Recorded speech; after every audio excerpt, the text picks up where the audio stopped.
A very good morning, ladies and gentlemen. Selamat pagi, tuan-tuan dan puan-puan. And welcome to the launch of the report on bodily autonomy in Malaysia, perceptions and experiences across women's life stages between 18 to 65 plus by CIS Forum Malaysia. My name is Rosario and I will be your MC for today. Before we begin, I would like to extend a warm welcome to our distinguished guest, Mr. Alexander Melamed, Political and Communications Officer, a representative of the European Union Delegation Ambassador of Kuala Lumpur,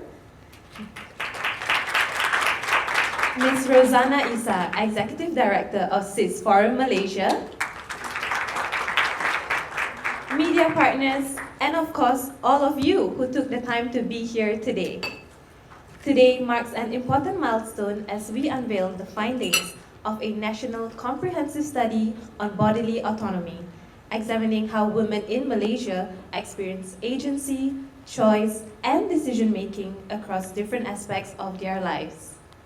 Bodily autonomy in itself is a fundamental human right.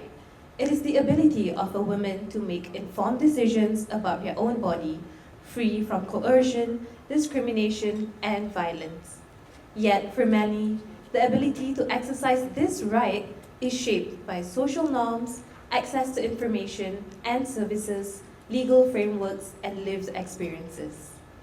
What makes this report particularly significant is that it is a national study on women's abilities to make decisions about their health, relationships, safety, and future in Malaysia. Combining both quantitative and qualitative research approaches, this study provides a comprehensive picture of the realities, perceptions, and experiences of women all across the country. More importantly, they offer valuable insights that can inform policies, programs, and advocacy efforts aimed at ensuring that all individuals and women can exercise their rights with dignity, safety, and informed choices. As we begin with today's program, we would also like to encourage everyone to engage respectfully and thoughtfully all throughout this event. To begin today's momentous occasion, it is with great pleasure that I invite to the front the Executive Director of CIS Forum Malaysia, Rozana Isa, to welcome all of you here today. Welcome, Rozana.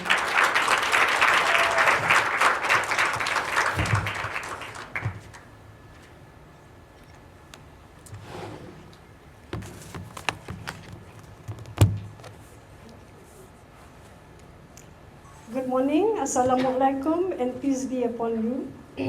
I have a sore throat, so I think the voice is nicer with a sore throat. Mr. Alexander Melamed, representative from the Delegation of the European Union to Malaysia, Ms. Kopkul Inaim, and Ms. Titima Suris Raban, representative from the Delegation of the European Union to Thailand, Dr. Julieta Unabanjo, UNFPA representative for Malaysia, and Tengku Aira, also from the UNFPA Malaysia. Esteemed participants, panelists, and guests, welcome to CIS Forum Malaysia's launch of the survey findings and report of the bodily autonomy in Malaysia, perceptions and experiences across women's life stages 18 to 65 plus. How many of you are 65 plus here? Yes, proudly and proud, yeah? Nice, nice. Especially that they are also CIS members and CIS founding members. So happy to have CIS founding members still with us and attending our events after 40 years, almost 40 years of the genesis of CIS Forum Malaysia. So today's report is a continuation of our work on a survey and report that was launched in 2019 titled Perceptions and Realities, the Public and Personal Rights of Muslim Women in Malaysia, Findings from the Survey on Muslim Women's Realities in Malaysia that was funded by the European Union. In that 2019 survey, the key findings were related to 1, the extent to which Muslim women in Malaysia understood the meaning of equality. Secondly, the projected image of Muslim women in Malaysia. Third, the sources of knowledge that Muslim women had of Islam in Malaysia. Fourth, obedience as a primary duty of Muslim women, supposedly. Fifth is the issue of polygamy.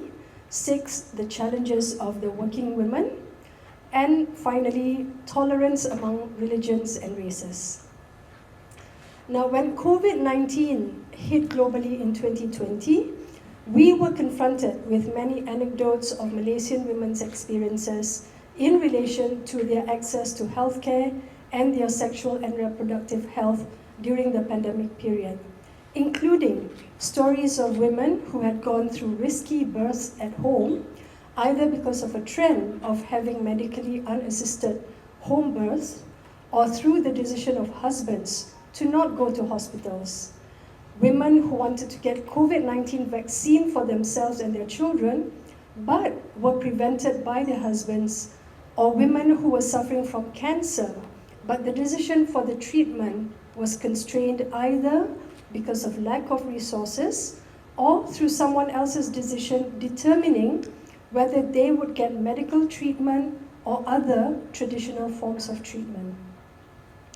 Not to mention, of course, the rise of domestic violence during the period when, and then the stories that young women shared about period spot checks in schools, sexual harassment in its multiple forms and ways, including in schools, and the discourse that still normalized rape of women. The pushback against women having bodily autonomy and the rise of toxic masculinity in that period and after is something that we are all familiar with and which we are all still struggling to address.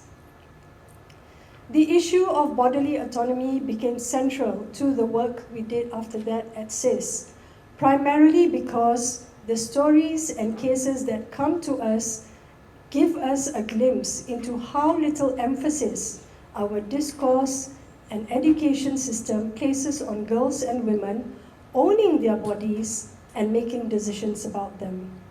Every which way we turned, we were confronted with discriminatory acts and practices, which is why we decided to delve further into this subject matter so that we would have a better idea of what we needed to do, where, and how. Women having bodily autonomy and institutions with policies and practices that support women's bodily autonomy are central towards women experiencing equality in opportunities and results. Without women knowing and experiencing bodily autonomy in their daily lives means that their health and well-being are continuously compromised throughout, and the impact on their next stage of life cycle becomes unnecessarily riskier. This study highlights an important reality. Women's ability to make decisions about their lives is influenced not only by individual choice, but also by access to healthcare, education, information, economic security, and institutions that respect and support those choices, or disrespect and don't support those choices. The findings show that while progress has been made, many women continue to face barriers that limit their ability to exercise autonomy in practice. Women facing economic hardship, geographical isolation, disability, or other forms of marginalization often experience multiple and overlapping disadvantages that affect every aspect of their lives. The challenge before us is not simply recognizing women's rights, but ensuring women are able to exercise those rights in practice. This requires responsive institutions, stronger implementation of policies, greater accountability, and sustained efforts to ensure that no woman is left behind. I would like to thank everyone involved in making this survey and its findings a reality. As always, the work we do at CIS is not possible without the interest and support of the people who are in our ecosystem. Dr. Rusaslina Idrus, Dr. Tan Beng Hui, Thilaga Sulathireh, thank you for your commitment to this project.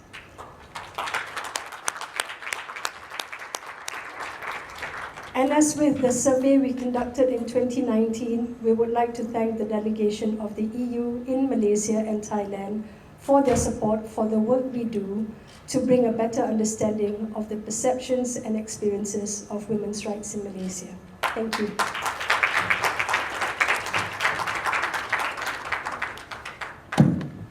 Thank you, Rozana, for your speech and for highlighting the significance of today's event.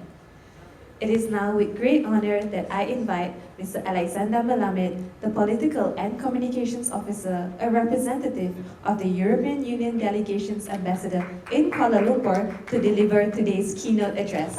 Please welcome Mr. Alexander.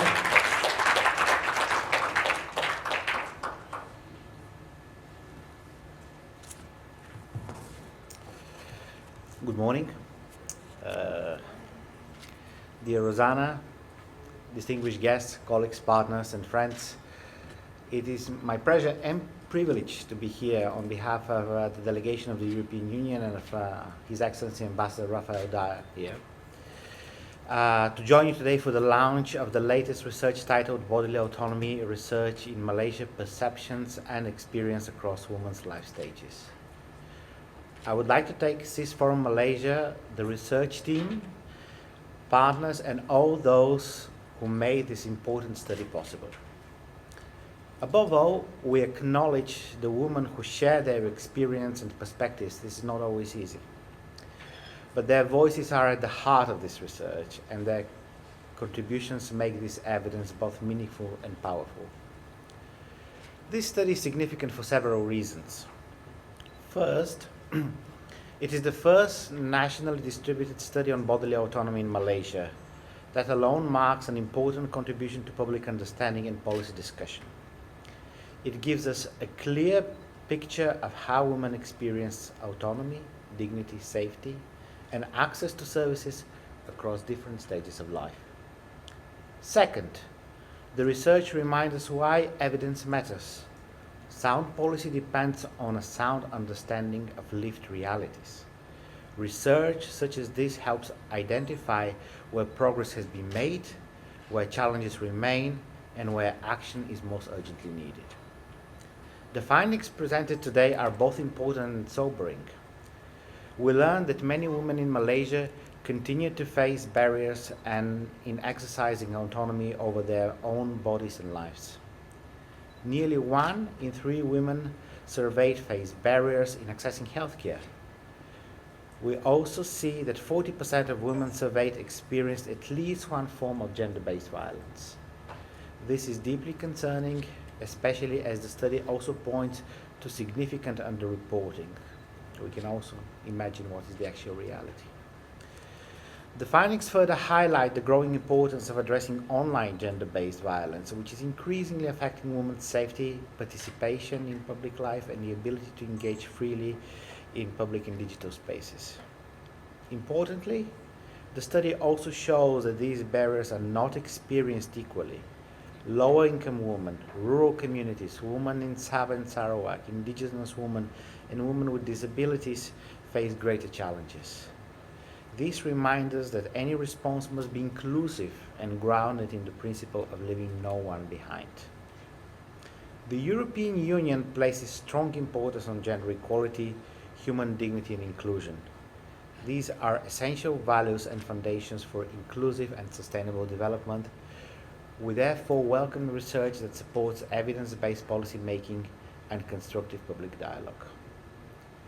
We also recognize the meaningful progress depends on partnerships. Civil society organizations, researchers, communities, public institutions all have an essential role to play.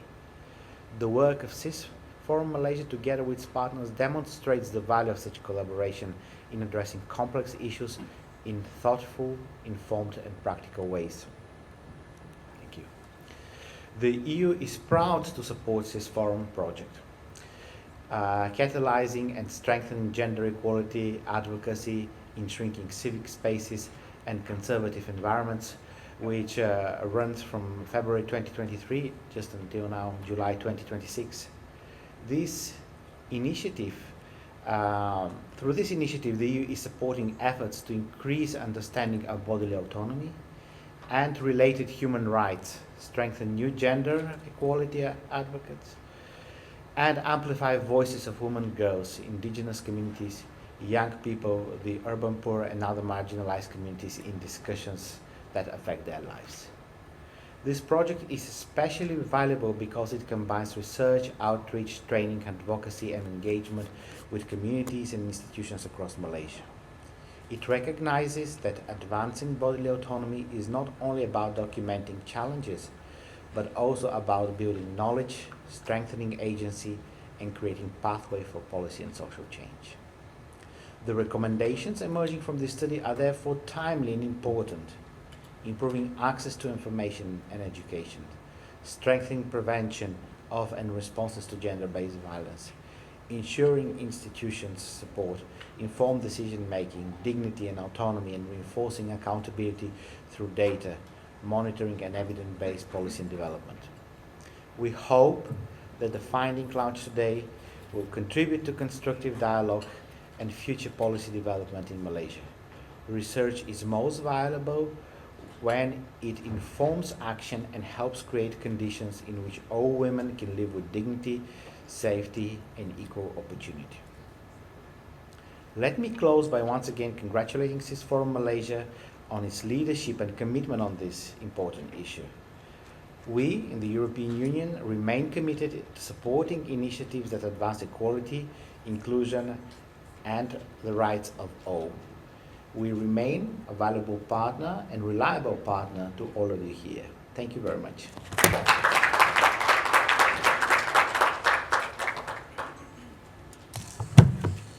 Thank you, Mr. Alexander, for that enlightening keynote address. We truly appreciate your support and contribution to the success of today's launch.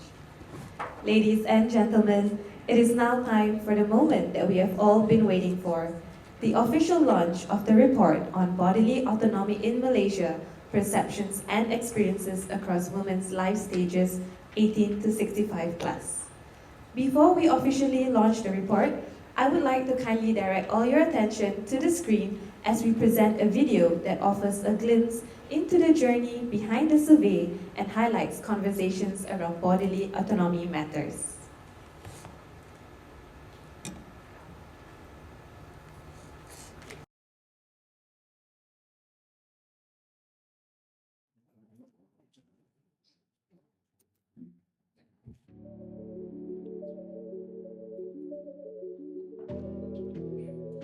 Whose body is it really? You want me to answer? Bodily autonomy. It sounds like a legal term, but really, it's about a woman's right to decide what happens to her own body. From the moment she is born, decisions begin to be made about her body, by family, by institutions, by the state. As she grows, the decisions change, but the pattern stays the same. We asked 1,004 women, 92 men, and 142 marginalized community Malaysians about their lives. And what they told us is that the body you are born into is rarely fully your own. CIS Forum Malaysia has spent almost 40 years hearing from women for whom just how it is has caused real harm, in clinics, in classrooms, in marriages, in courts. But hearing isn't the same as knowing. Knowing requires proof. So for the first time in Malaysia, CIS went out and asked, not assumed. 1,004 women across every state, every age group, every background. The research is organized around a woman's life stages. Why does that framing matter? Social norms dictate women to make certain decisions, or she's compelled to make certain decisions because this is what is expected. What is female genital mutilation? Actually, it is a procedure done mostly on babies. There are many various reasons behind it. One of it is religion. Second is the cultural and tradition. Third, some people believe that it is hygiene because you really want to clean up that genital area. And fourth, some mothers feel that by cutting the genitalia part, it will protect your girls from the sexual sexual promiscuity when the girls grow up. 57% of Malaysians believe female circumcision is religiously obligatory. Only 9% describe it as harmful. Only 11% support its legal prohibition. This procedure has no medical benefit, but you know that this practice has been go on in the society. It has been accustomed, it has been normalized. So in 2009, the Majlis Fatwa Kebangsaan came up with the fatwa making a ruling saying that female circumcision or sunat perempuan is mandatory or wajib to all Muslim women in Malaysia. The WHO classifies all forms of female genital cutting as a human rights violation. In Malaysia, the National Fatwa Council declared it obligatory in 2009. Most girls it happens to are less than a year old. They are given no choice. This is where a woman's bodily autonomy story in Malaysia begins. Do you know what a period check is? Have you or anyone you know experienced one, and how did that feel? I think back when I was staying in boarding school, there were occasions where our senior would check whether us were really on their period. So I remember being given like a cotton bud, asked to swipe it on my sanitary pad to prove that if I was on period or not. So at that age, I didn't really question it because I think it was something normal. So honestly, I don't think I received comprehensive sexuality education in school. 1 in 4 Malaysian women had their period checked by a teacher. Among women aged 18 to 34, it's closer to 1 in 3. These aren't old stories. They're happening now.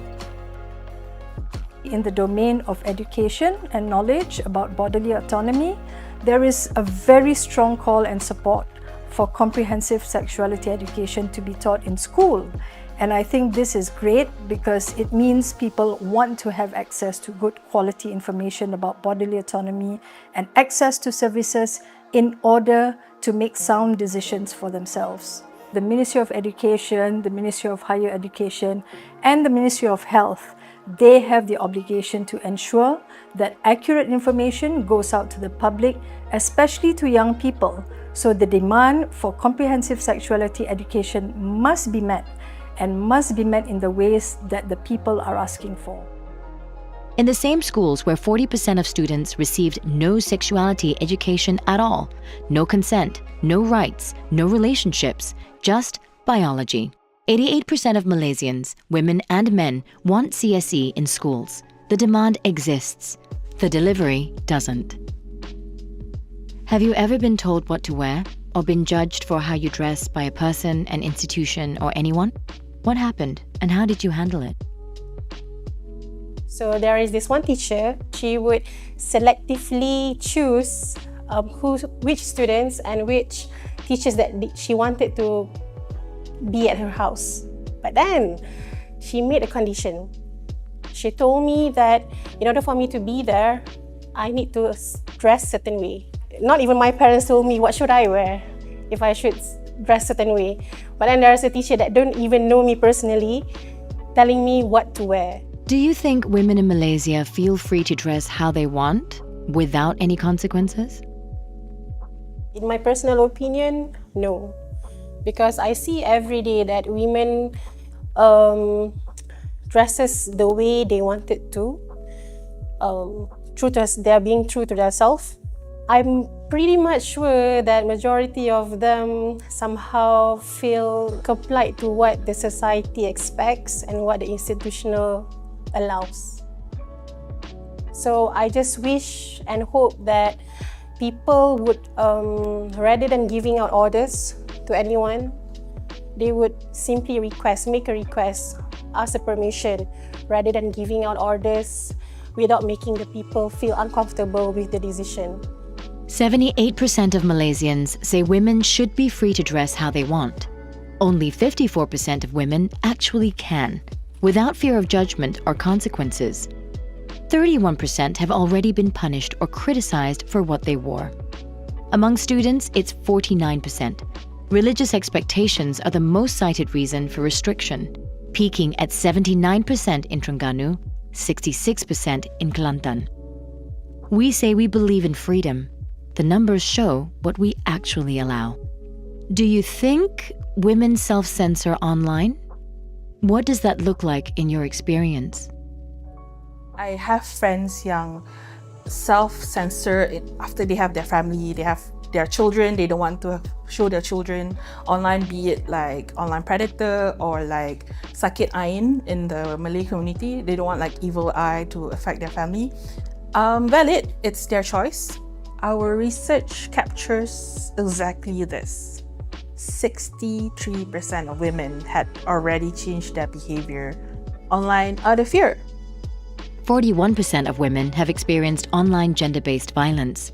Unwanted sexual messages, cyberstalking, threats, doxing, and non-consensual sharing of their images. Online gender-based violence or tech-facilitated gender-based violence is also getting more and more widespread.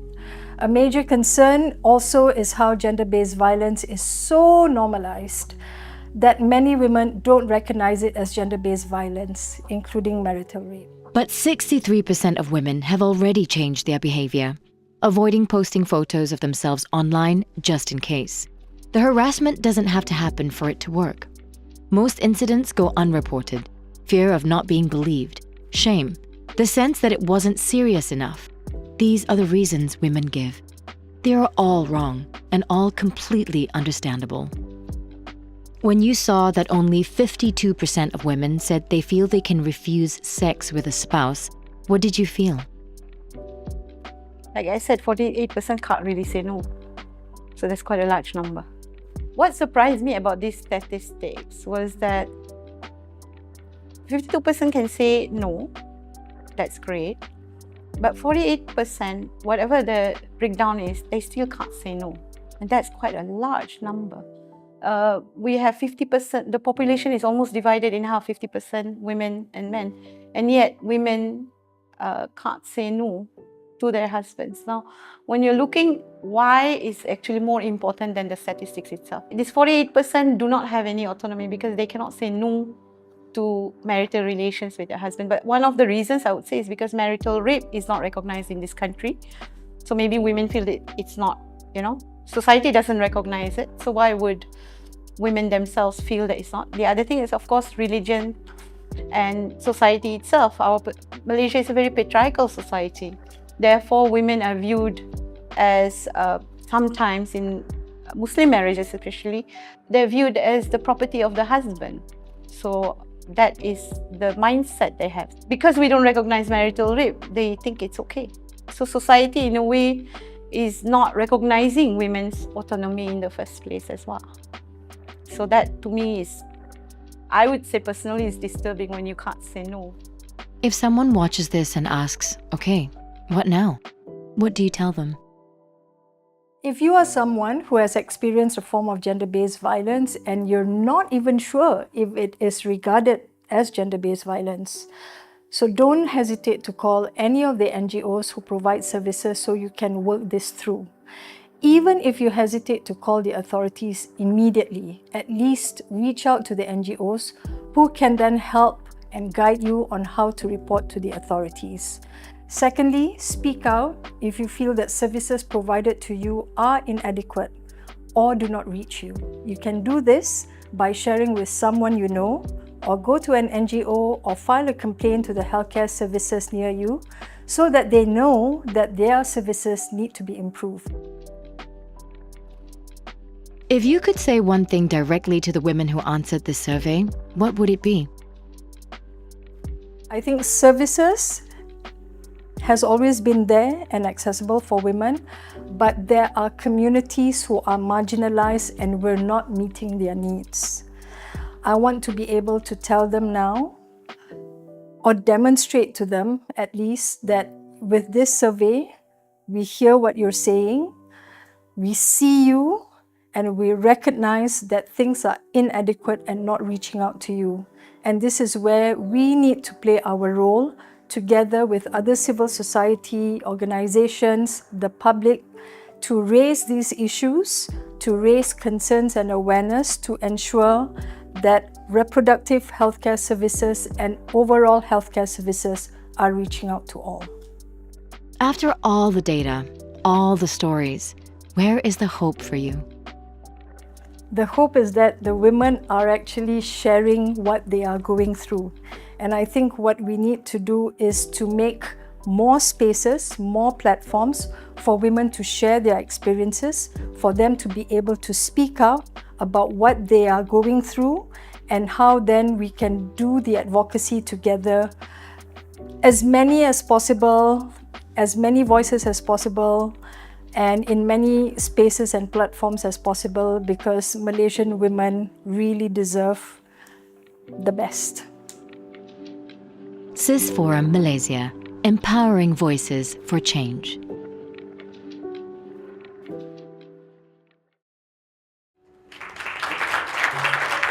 Thank you, CIS Forum Malaysia, for that enlightening video. Ladies and gentlemen, we will now proceed with the ribbon cutting ceremony as well as the signing.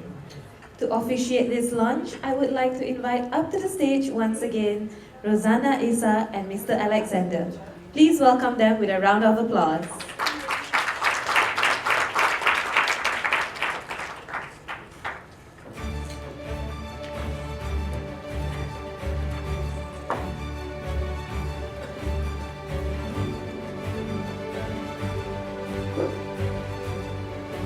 Dear officiants, on my count, please cut the ribbon with the scissors provided to signify the launch of this report.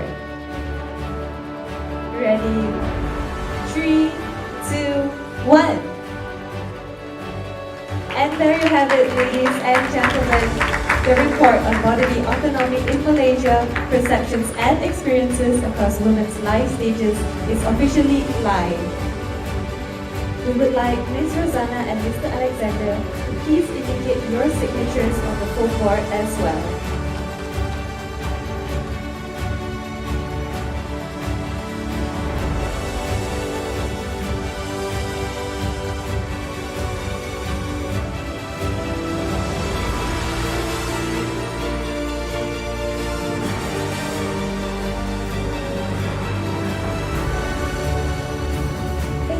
Congratulations and thank you to everyone who have contributed their efforts and making this possible.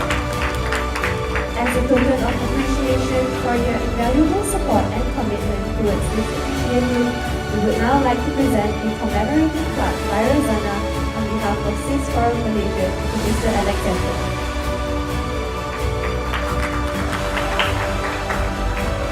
We would now like to request for Rozana and Mr. Alexander to remain on stage for a photography session.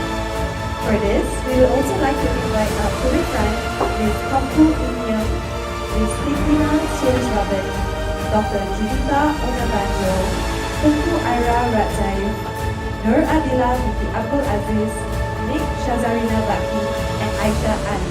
Please welcome to the front.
Thank you, dear officials. We would now like to take a group photo with everyone. And for this, we invite our officials to come off the stage and stand in front, as our photographer will be taking a group photo from the stage.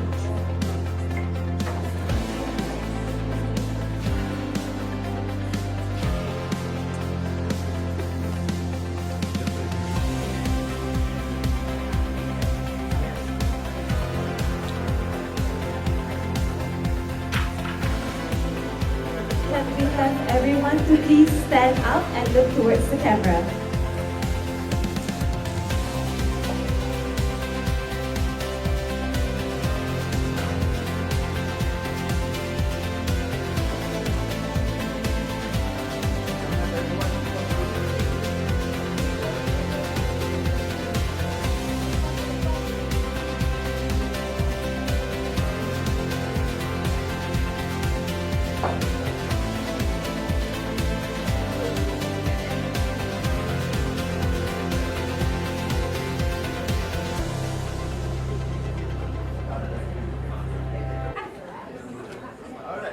Okay, cantik. Senyum. Everyone smile. 1, 2, 3. One more. 1, 2, 3. 1, 2, 3. Alright, can we have a thumbs up or any other thing? 1, 2, 3. Well, show me the book. Alright. Alright, cantik. Yes. Thank you so much to our guests and officiants. You may all now return to your seats.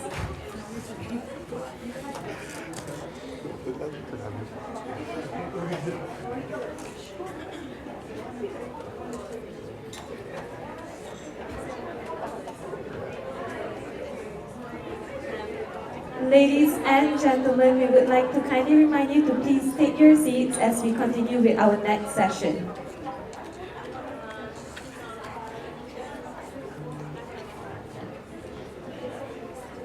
Now that the report is officially launched, let us delve deeper into understanding the content and context behind it.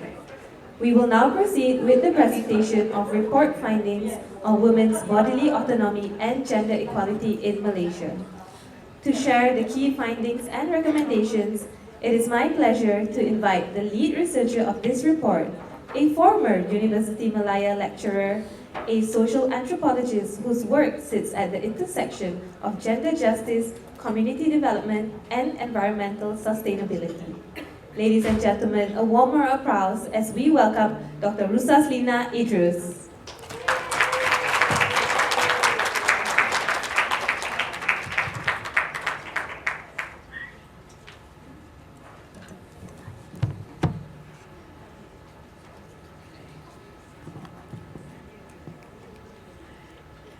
Some props. Can I go to the first one?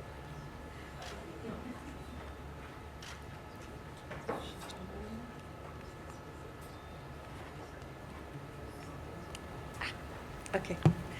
Okay, thank you very much. Assalamualaikum and good morning, everyone. It's a privilege to stand here today on behalf of the research team, including the co-author of this report, Dr. Tan Beng, who is over there, to share the findings of bodily autonomy in Malaysia, perceptions and experiences across women's life stages. First, I would like to acknowledge and thank everyone who contributed to this study in many different ways. This study was made possible with the generous financial support from European Union. In particular, we are deeply grateful to everyone who generously gave their time and trusted us with their experiences by participating in the survey, focus group discussions, and interviews. The study would not have been possible without them. So this report draws on the voices and lived realities of women and men across Malaysia from different age groups, ethnicities, regions, socio-economic backgrounds, and life circumstances. These findings provide a window into how people experience bodily autonomy in their everyday lives, their ability to make decisions about their health, relationships, safety, appearance, and expressions. They also reveal the social, cultural, institutional, and structural factors that either enable or constrains those choices. Well, in today's presentation, I will be sharing with you many slides with numbers and charts. It is important to remember that we are presenting today is not simply a collection of statistics, but that behind every data point is a person, a story, and a lived experience.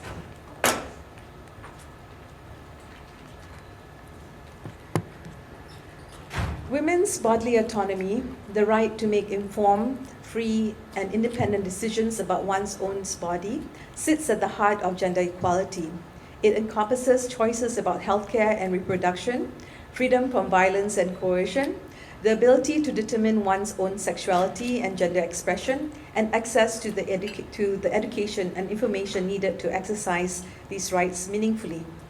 When women can make free and informed decisions about their bodies, they are better positioned to participate fully in economic, social, and political life. And conversely, where that autonomy is constrained, broader gender inequalities are reinforced and entrenched. In this project, we asked, to what extent are women in this country actually able to exercise this right, and what stands in their way? Before I turn to the findings, let me briefly explain how the study was conducted. Our objective is to understand how bodily autonomy is experienced across women's life stages and across different social locations. We therefore examine differences by age, income, education, geography, ethnicity, religion, and other social factors that shape women's lives and opportunities. To do this, we combine a nationwide survey of over just 1,000 women, 1,004 to be precise, and a smaller comparison sample of 92 men. Around this quantitative component, we built a substantive layer of qualitative research, including focus group discussions, in-depth interviews, and key informant interviews. We deliberately sought out voices that are often underrepresented in national data sets, including young women, orang asal communities, women with disabilities, including members of the deaf community, and civil society advocates and experts working on issues related to bodily autonomy. This mixed method approach allowed us to move beyond statistics alone and developed a more nuanced understanding of how bodily autonomy is experienced across different communities, identities, and stages of life in Malaysia. The research question and analysis were organized around 5 interconnected dimensions of bodily autonomy: healthcare and reproductive decision-making, relationship and marriage, freedom from gender-based violence, bodily appearance and gender expression, and access to education and information. This is the first nationally distributed mixed method study on women's bodily autonomy in Malaysia. So I will now be presenting the key findings. Just to note that the charts and figures I'll be presenting today are abbreviated versions of the figures in the report. So I highly encourage you to take a deeper dive into the report for a more in-depth understanding of the results. So let me begin with healthcare and reproductive health. At first glance, the findings appear encouraging. 68% of women report that they are able to access healthcare when they need it. However, when we look more closely, a different picture emerges. 32% experience limited access, and 11 report having no access at all. These barriers are not distributed equally. Women who are poor, who have lower levels of formal education, and those outside the 25 to 44 age group, in other words, younger and older women, face greater challenges in accessing healthcare services. Women in Sabah, Sarawak, followed by Terengganu, report the greatest difficulties in accessing healthcare. One orang asal participant, whom we had interviewed in a focus group discussion, shared how tragically she lost her grandmother just a couple weeks prior to our discussion. She was heartbroken because even though they were able to rush her to the nearest health facility, there was no available doctor at the time. This reminds us that access is not simply about the existence of healthcare facilities and services, it's about accessibility and quality of the healthcare available. Affordability also remains a major concern alongside transportation and distance. For some groups, particularly Indigenous women, women with disabilities, the appropriateness of services can be just as important as physical access. Women from the deaf community we spoke to talked about communication barriers, not having sign language interpreters or communication devices, or service providers who were not attentive or even dismissive of their communication needs. This affected the quality of healthcare that they received. These findings suggest that while healthcare may be available in principle, significant inequalities remain in who is able to access and benefit from them. In terms of reproductive healthcare services, only 47% of women surveyed reported ever needing reproductive healthcare services. This is excluding contraception. This includes services such as pap smear, fertility treatment, prenatal, postnatal care, abortion, hormone therapy, and menopause-related care. This relatively low demand is itself a concern from a public health standpoint. By age, the youngest women, those aged 18 to 24, and the oldest, aged 55 and above, were the most likely to report never having used these services, at 68 and 70% respectively. This suggests both age groups would benefit from greater outreach of the relevance of reproductive healthcare across their life course, not only during childbearing years in between. By employment status, underutilization is highest among students at 86% and the unemployed at 69%.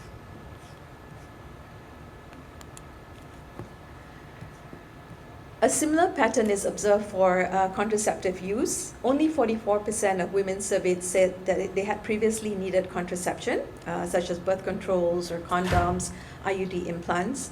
This actually reflects Malaysia's traditionally long-standing pattern of a low contraceptive prevalence rate, or CPR. In terms of decision-making, 58% of women surveyed reported independently deciding whether or not to use contraception. This is for the larger group of 1,004 participants. 27% did so jointly with their spouse or partner.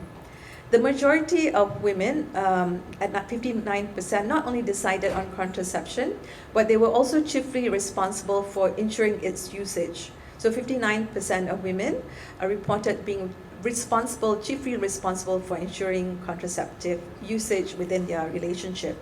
Another 22% shared the responsibility with their spouse or partner, and only 11% said their spouse or partner solely took responsibility for this. So these findings reflect a wider pattern where in sexual relationships, responsibility for contraceptive use decisions and usage often falls on the shoulder of women. Female agency and control over their bodies, including making decisions about contraception, is important. However, it can also exempt men from taking joint responsibility for something both partners need to be involved in. Contraceptive decision-making or responsibility in a meaningful relationship needs to be shared, ongoing conversation between partners, and not a one-sided responsibility that mostly falls on women.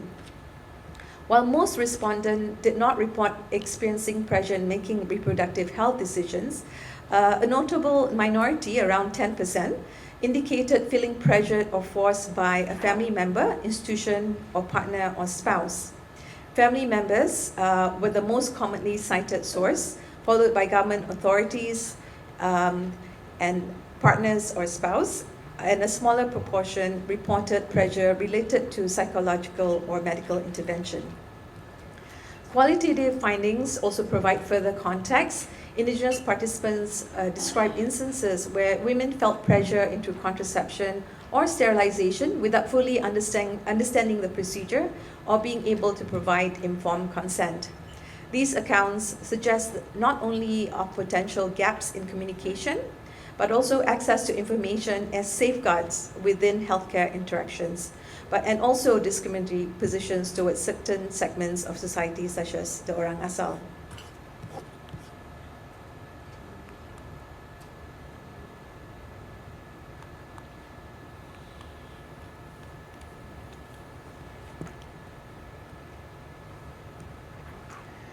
The next dimension we examined was relationships, marriage and sexual autonomy. On the surface, the findings suggest that many women exercise a considerable degree of autonomy in decisions about marriage. A substantial majority reported that the decision to marry, when to marry, and whom to marry was largely their own. This is encouraging and reflects important social changes in women's ability to make major life decisions. However, when we disaggregated the data, a more nuanced picture emerges. Women's autonomy in marriage decisions is closely tied to economic independence. Women who are students, caregivers, homemakers, and earning less than 1,000 ringgit a month are significantly more likely to report that parents or family members played a primary role in deciding whether, when, and whom they married. Among women earning below 1,000 ringgit per month, for example, 21% said that their parents primarily decided their marriage. What this tells us is that autonomy is not simply an individual choice. It is shaped by access to resources and economic security. Women who have fewer economic options often have less power to make decisions about their own lives. In other words, financial dependence remains an important constraint on bodily autonomy.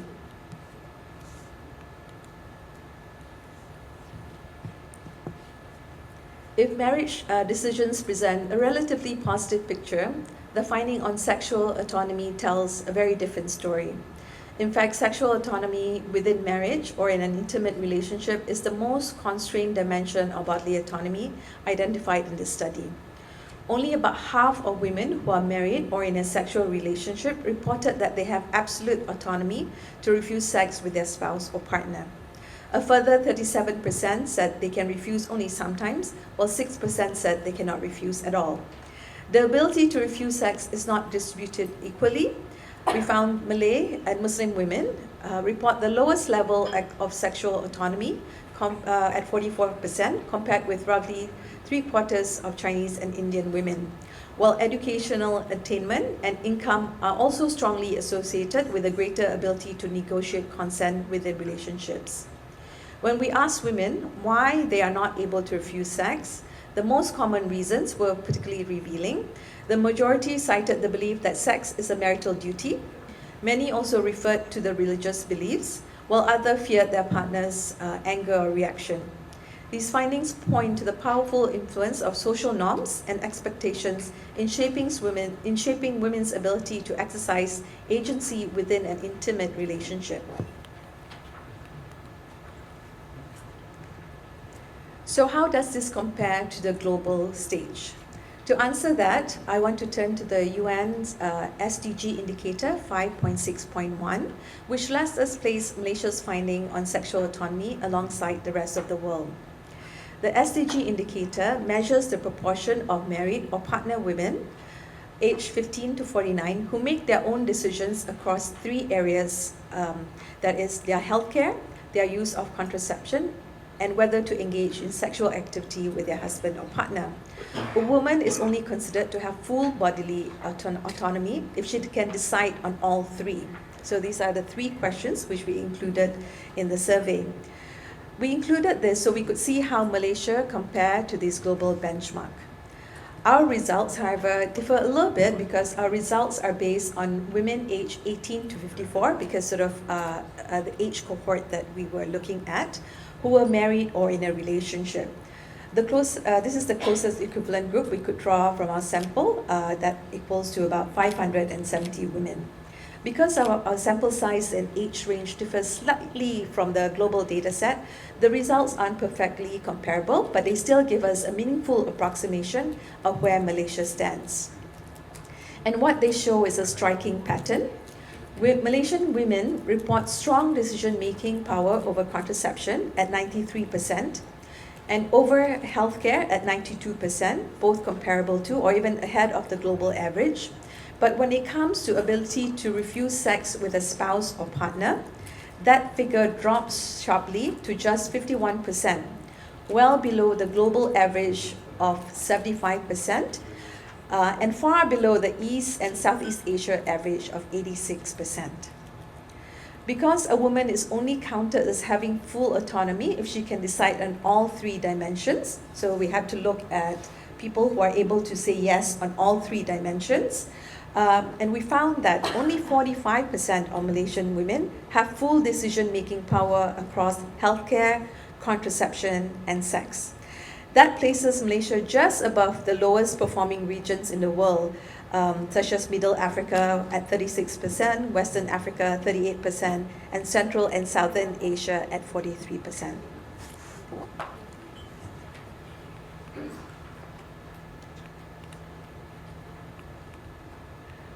Oops. Okay. All right, the next area we examined was gender-based violence. One of the clearest findings from the study is that sexual violence and harassment are not isolated experiences. They are a significant part of many women's lives. While 53% of women reported never experiencing any form of sexual violence, 43% reported experiencing at least one form of violation. The most commonly reported forms were inappropriate touching, experienced by 24% of women, and unwanted sexual comments or gestures reported by 21% of the women respondents. This was followed by online sexual harassment, physical stalking, and coerced or forced sex. The data also shows a clear age pattern. Young women are consistently more affected than older women. Among women aged 18 to 24, 29% reported experiencing unwanted sexual comments or gestures. And between women aged 25 to 34, 30% reported having experienced inappropriate touching or groping. These findings suggest that gender-based violence remains a pervasive reality for many, in particular, younger generation. And in fact, when we did a focus group discussion with young women, and we asked them how prevalent is gender-based violence within your age cohort or within your community, all of them, without even a hesitancy, said 10. From 1 to 10, they said 10. So it is a very pervasive reality for many Malaysians, in particular younger generations.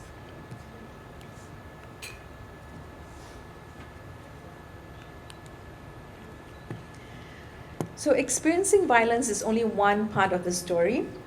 Equally concerning is what happens afterwards. Among women who experienced sexual harassment or violence in the previous 12 months, only 36% reported the incident to any authority.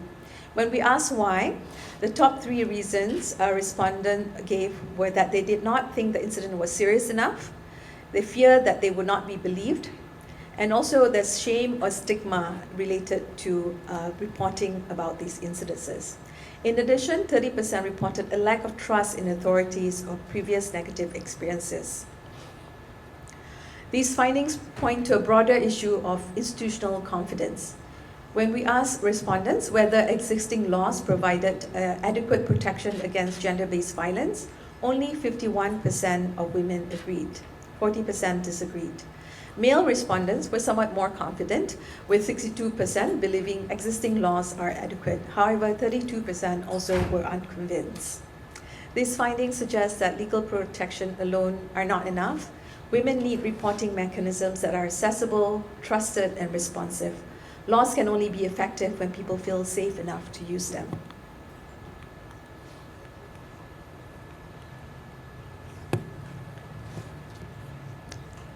The study also highlights how gender-based violence is increasingly occurring in digital spaces. 41% of women reported experiencing at least one form of online gender-based violence.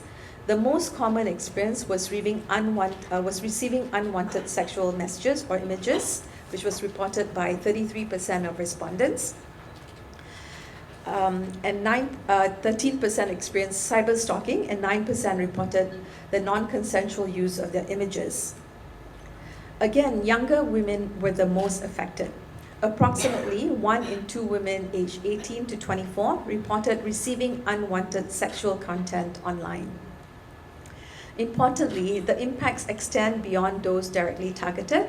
Nearly 2/3 of women, 63%, reported avoiding posting photographs of themselves online because of fear of harassment. This represents a form of self-censorship that limits women's participation and visibility in public and digital spaces.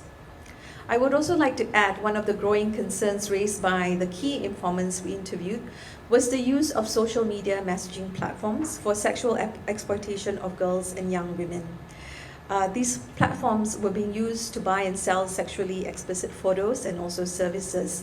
One service provider recounted the case of a 13-year-old girl who was brought by her mother to seek abortion services after becoming pregnant as a result of sexual exploitation facilitated through online messaging platforms.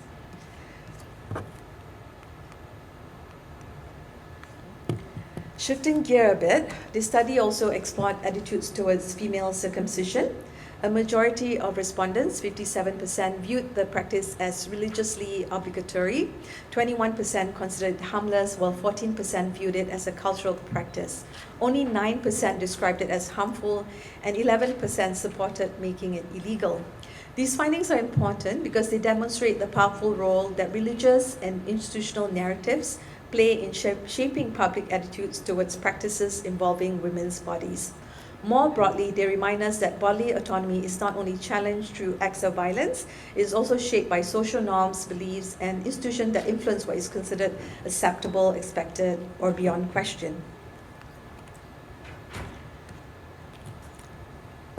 The next dimension we examine concerns bodily autonomy and gender expression.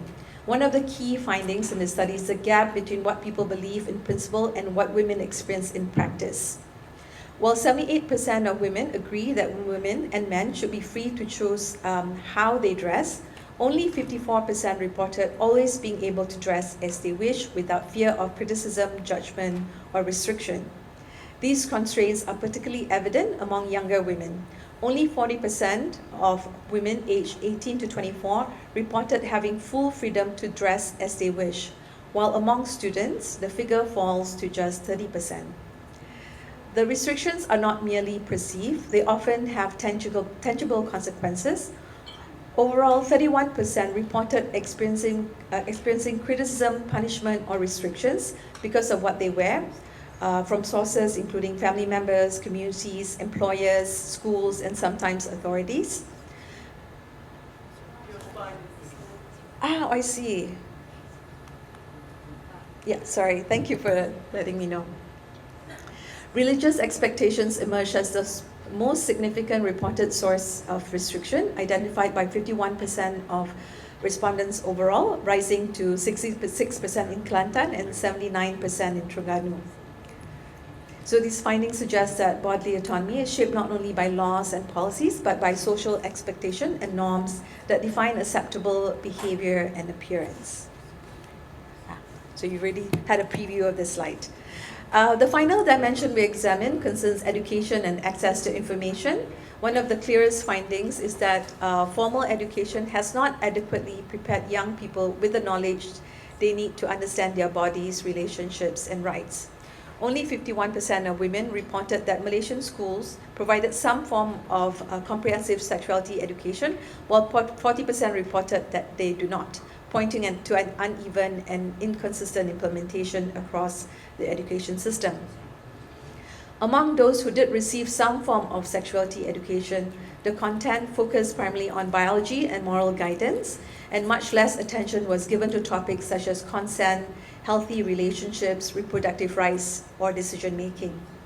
Participants consistently described an approach that emphasized abstinence, with contraception discussed only briefly and usually within the context of marriage.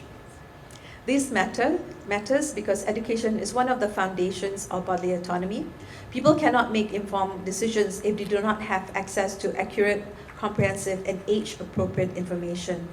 What the findings suggest is that many young Malaysians are entering adulthood with significant gaps in their knowledge about health, relationships, consent, and reproductive well-being.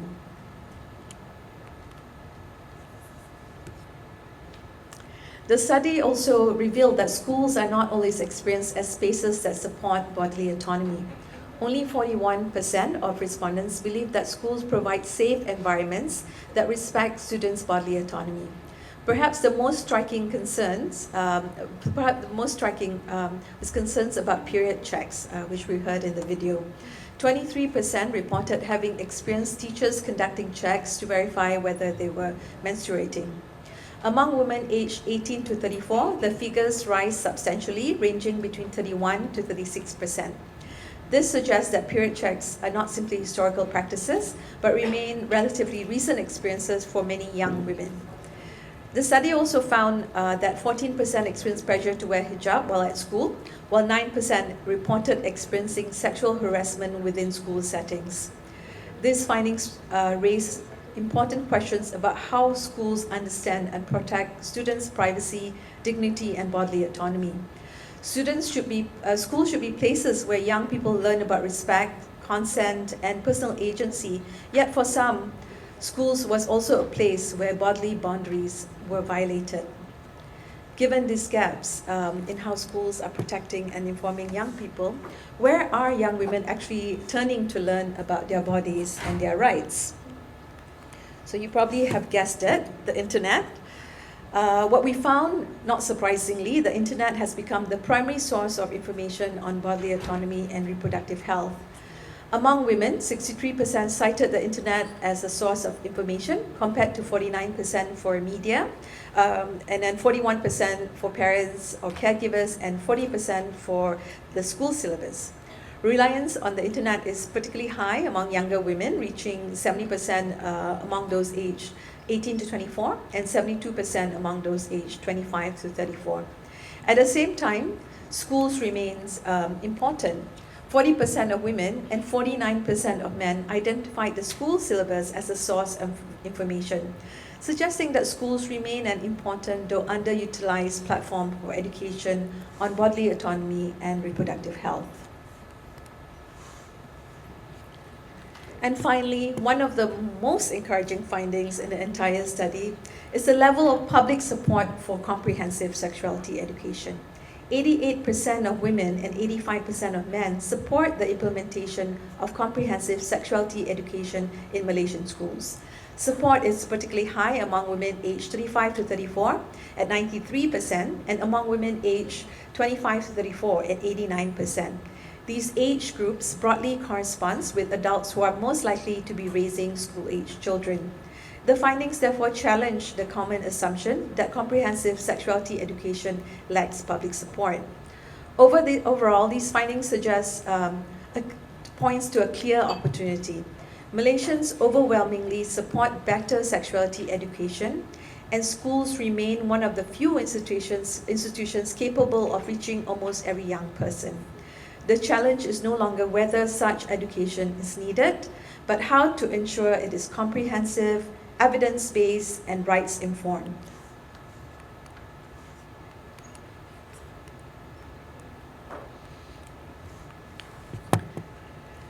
So before I move into recommendations, I want to just step back and see what the evidence tells us. First, while Malaysia has made formal progress on gender equality, but that progress has not reached women's everyday lives in the way it should. Across every dimension we examine, healthcare, marriage, violence, bodily expression, education, we see the same pattern. We see commitments on paper, but inequality in practice. Second, these disadvantages don't operate in isolation. They intersect and compound.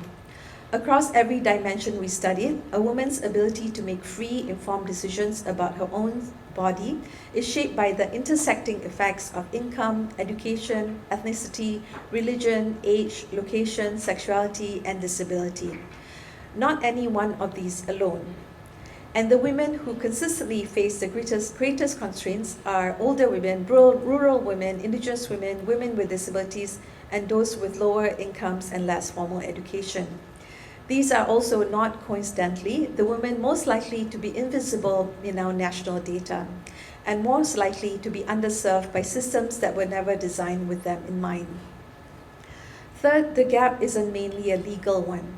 What's actually constraining women is gender norms, the idea that a woman's body is something her family or community gets a say over, not something that belongs to her. It's also institutional culture, where healthcare providers, police, schools, that dismiss or minimize violations instead of addressing them. And it's structural inequality, income, education, economic dependence, which more than any single law determines how much real choice a woman actually has. Fourth, these constraints don't happen as a one-off incident. They accumulate across a woman's entire life. A girl who grows up having her dress, her movement, her relationship routinely restricted doesn't experience that as a violation. She learns to experience it as normal. A woman who has never been told that coercion within marriage is a violation of her rights cannot recognize it as one when it happens to her. Changing this requires more than legislation. It requires sustained, coordinated work across every institution, community, in relationships where norms are formed and passed on. So bodily autonomy isn't a single right you either have or don't have. It's a continuum across the whole arc of a woman's life. And finally, despite the deep inequalities and discrimination this evidence reveals, there is a real reason for cautious optimism. Malaysian public attitudes are in many ways already ahead of our institutions. Near universal support for comprehensive sexuality education, a majority who believe women should be free to choose how they dress, widespread agreement that healthcare decisions should belong to the woman herself. That tells us public impetus for change already exists in this country. What's missing isn't public will, it's institutions, services, and accountability mechanisms built to match it. So with that, the question in this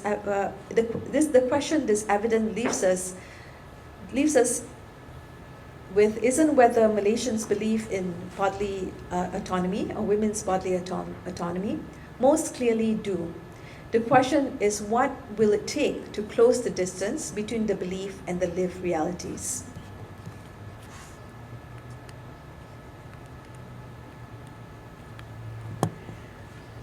So this study identifies 10 interconnected recommendations addressed to the government, healthcare bodies, law enforcement agencies, schools, civil society organization, religious institution, and media producers. So I invite you to look closer at the specific actions that we included in the report.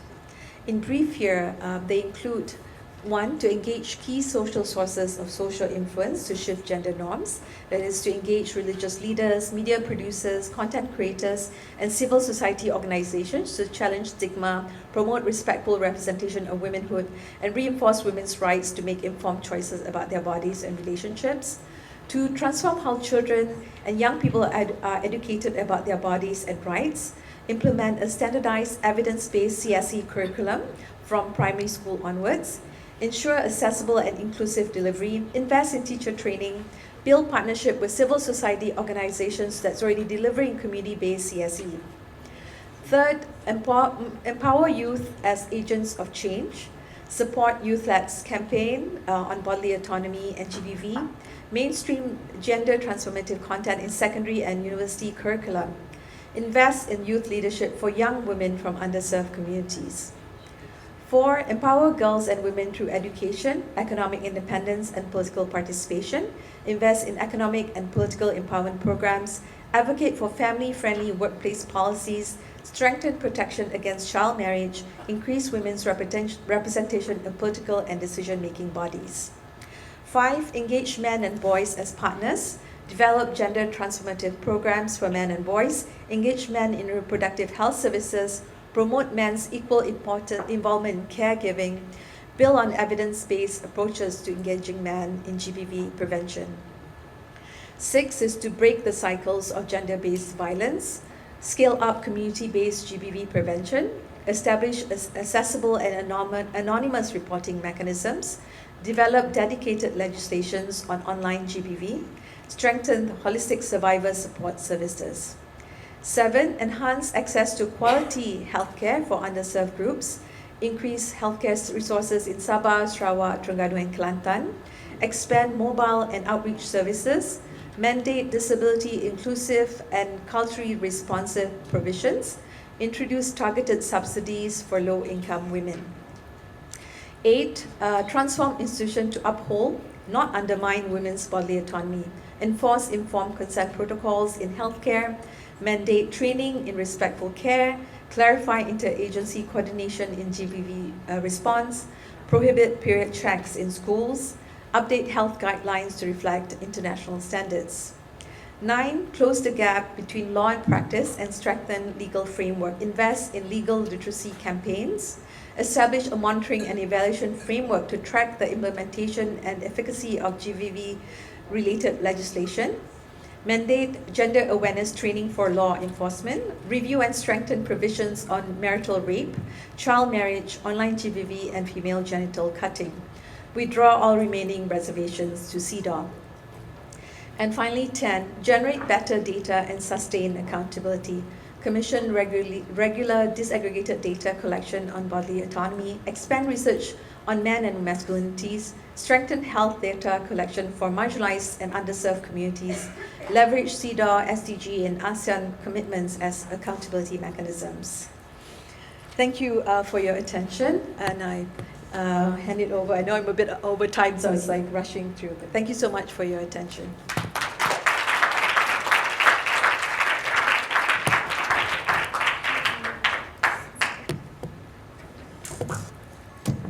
Thank you, Dr. Rusaslina, for that insightful presentation and for walking us through the key findings of this report. The findings that were shared provide important evidence on the realities, perceptions, and experiences surrounding bodily autonomy. They remind us that behind every statistic is a lived experience, and behind every finding is an opportunity for action. We hope that these findings will serve as a valuable resource for policymakers, practitioners, advocates, and communities alike. Ladies and gentlemen, we will now take a short 10 minutes break. Refreshments will be available right outside the hall, and toilets can be located at the left side of the floor. I would like to kindly remind everyone to kindly return by 11:45 a.m. for our panel discussion on bodily autonomy, what's next. Thank you, and we'll see you after the break.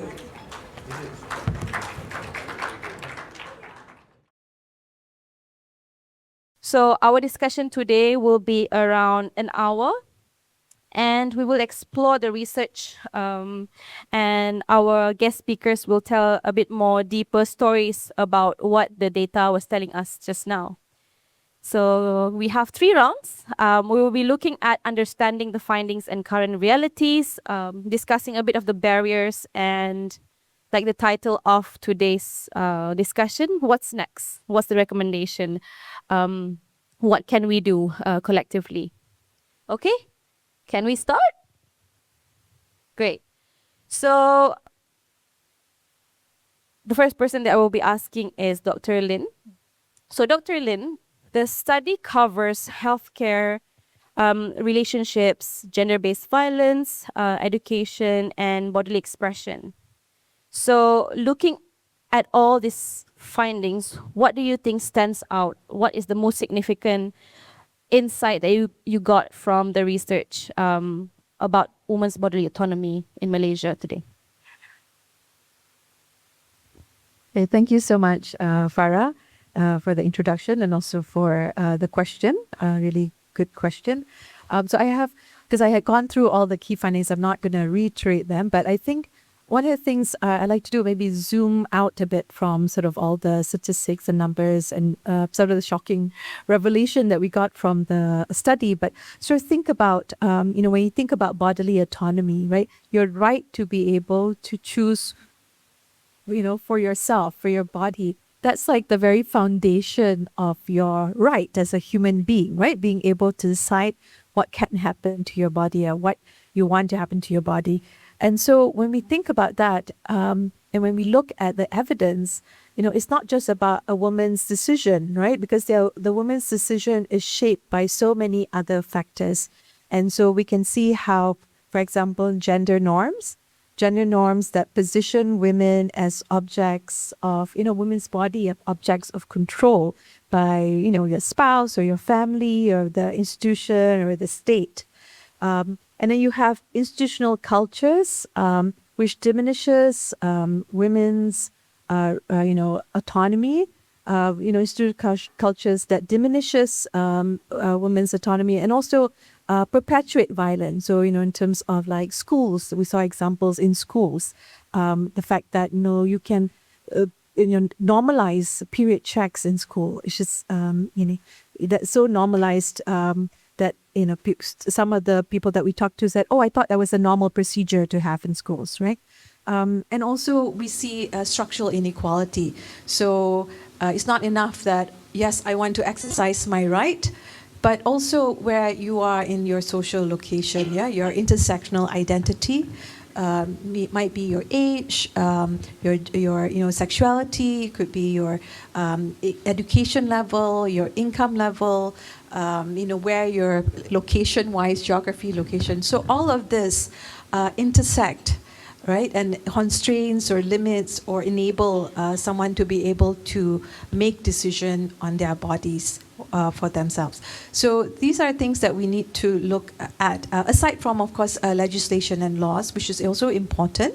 But there's all these other, gender norms, structural inequality, and also institutional culture that we need to also pay attention at, and it's very, very important in influencing women's ability to exercise bodily autonomy.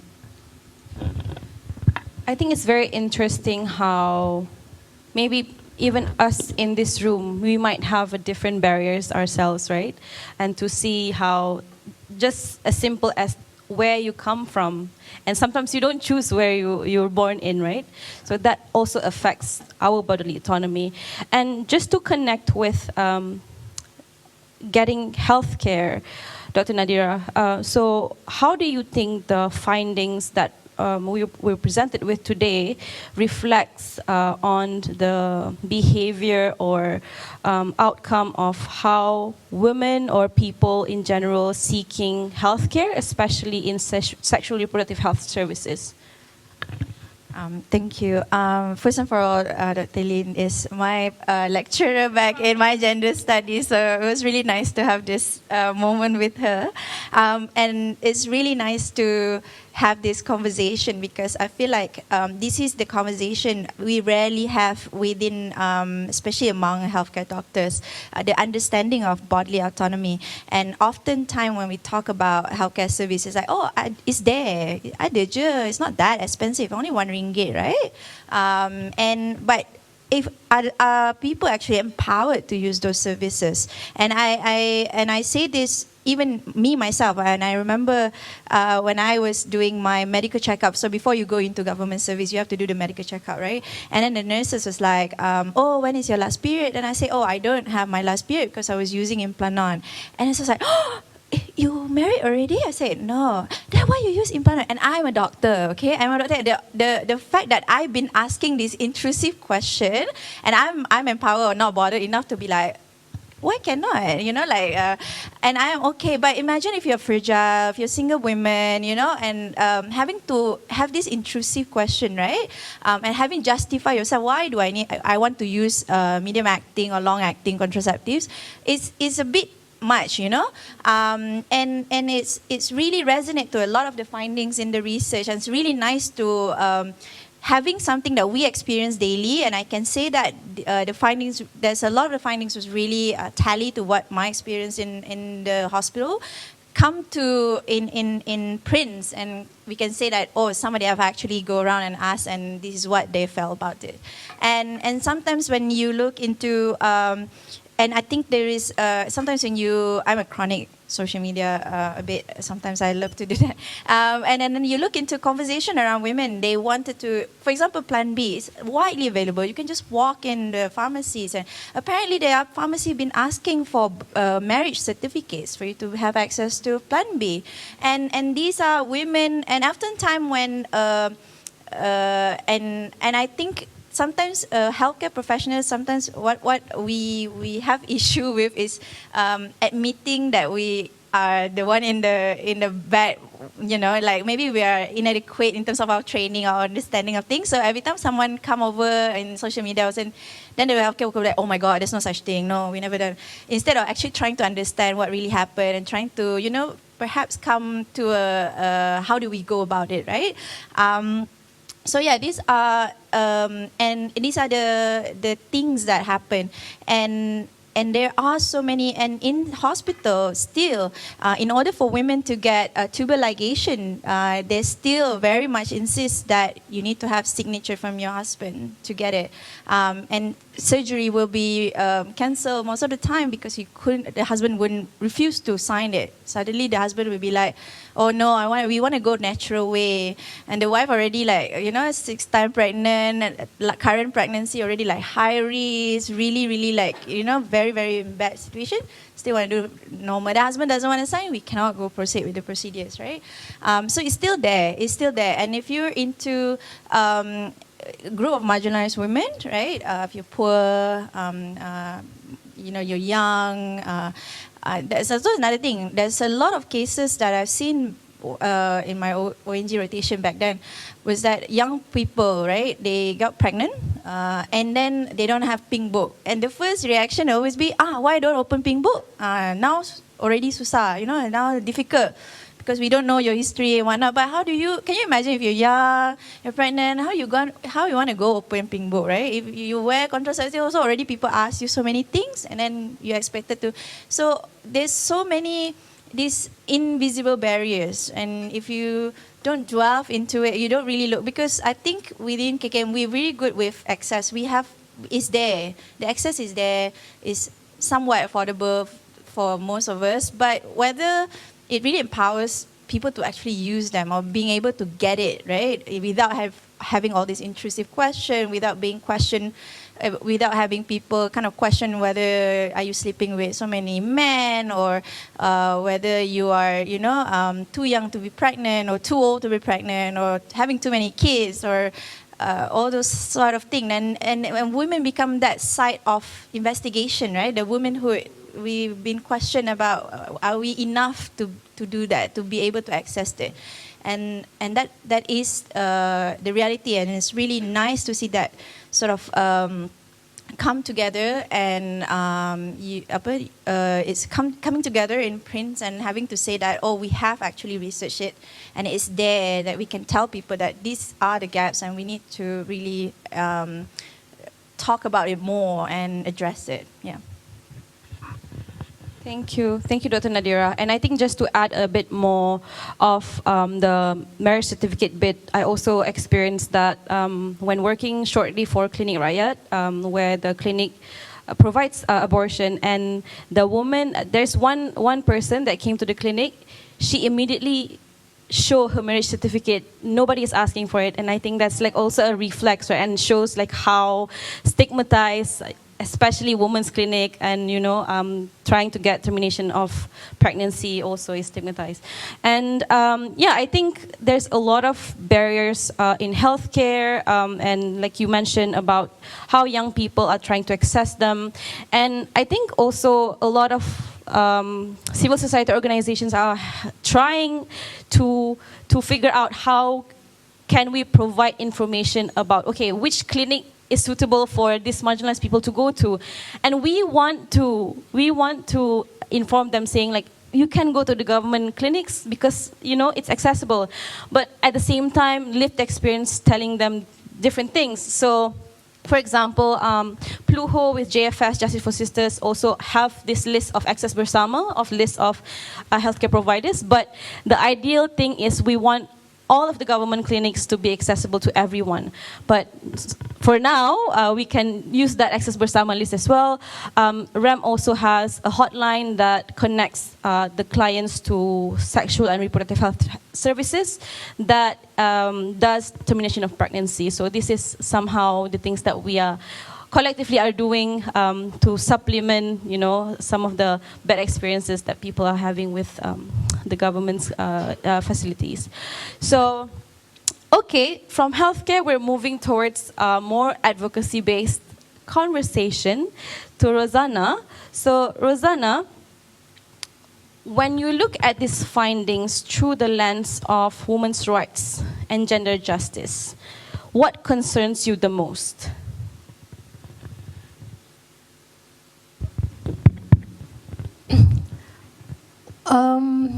The biggest concern is really the norms that we have and how they are amplified, and the narratives that are also being used to amplify them. So when you look at page 98 of the report, when you see the sources of information about bodily autonomy and reproductive health, the biggest source for women is the internet, and then the media. And then you think about the content that is actually being produced, and the messaging that's being produced in the internet and the media. And how, it's still, there's still,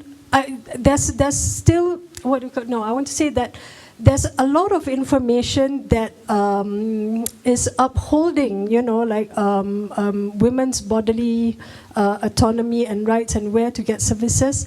Tapi tak cukup, it's not loud enough to overcome the amplification of the norms that we know. And I think for me right now, for all of you to have an understanding of what a woman goes through. How many of you have seen the movie Kadam? Kadam, right? It is an excellent movie that really portrays women's experiences of not being able to speak up and against the societal norms and expectations that are on her to be subservient, to be sexually subservient and available, the kinds of threats, there's this dialogue by the husband saying, takkan engkau nak aku heret engkau masuk dalam bilik tidur, right? And it's tolonglah tengok Kadam tu, okay? I cannot promote it enough. It's everything that we're talking about is well, explained and amplified in that movie. Saya tengok sampai 4 kali, ya. That's how, it really, sebab saya rasa macam tak puas hati. I mean, there's been a lot of interesting analysis on autonomy of women just from that movie alone. When you talk about colonization and decolonization, that movie talks about that as well, So when you see that movie and when you think about women's experiences and when you think about what messages that are out there, from birth, yeah, I think all of us are always being told, kena taat dengan suami sebagai seorang isteri, you do all your basics, pilihlah pintu yang mana satu untuk memasuki jannah, right? We all hear this, you all know this, right?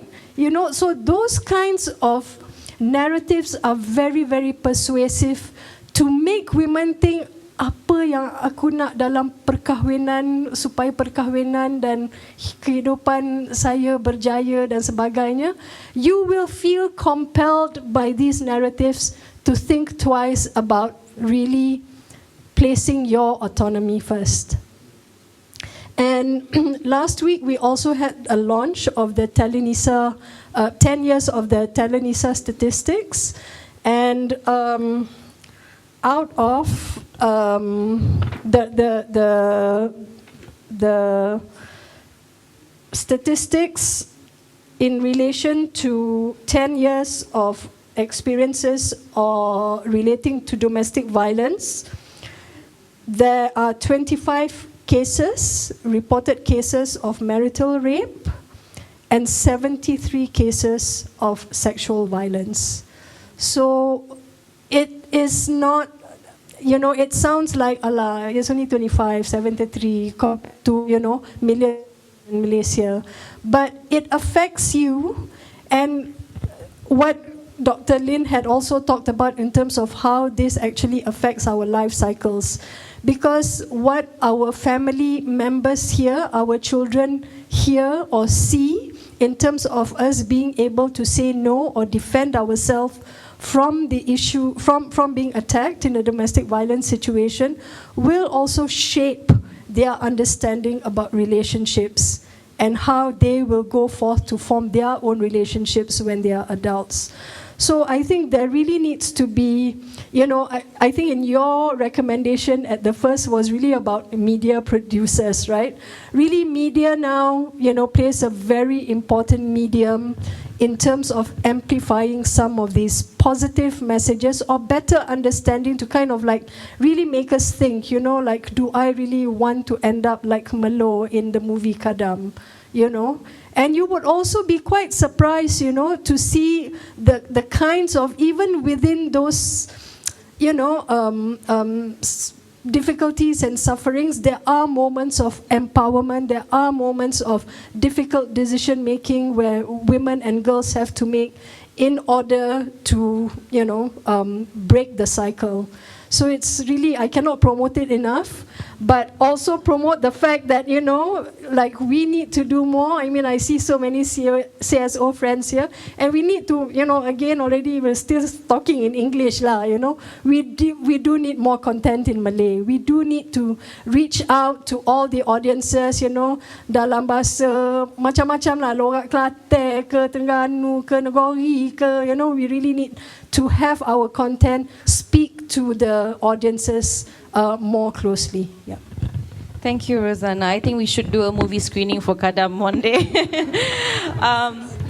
Yes, Sis maybe can host it somewhere.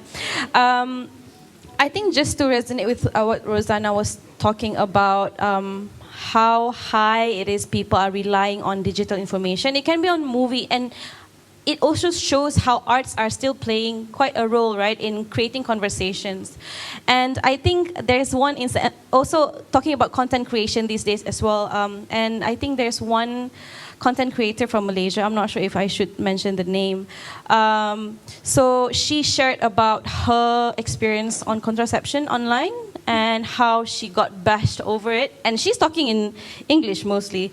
So I think we also, as CSO, need to think about, okay, we're empowering more content creators to talk about this issue, but then how are we creating, not really infantilizing them, but more of like, okay, if we want this information to go out there, then what kind of safeguarding procedures, or like maybe amplification of more contents to be out, and if there's any backlash, there's, support in terms of statements in support of these content creators and such. I think that would really help people, to empower them to push a lot more positive or progressive, contents on bodily autonomy in Malaysia.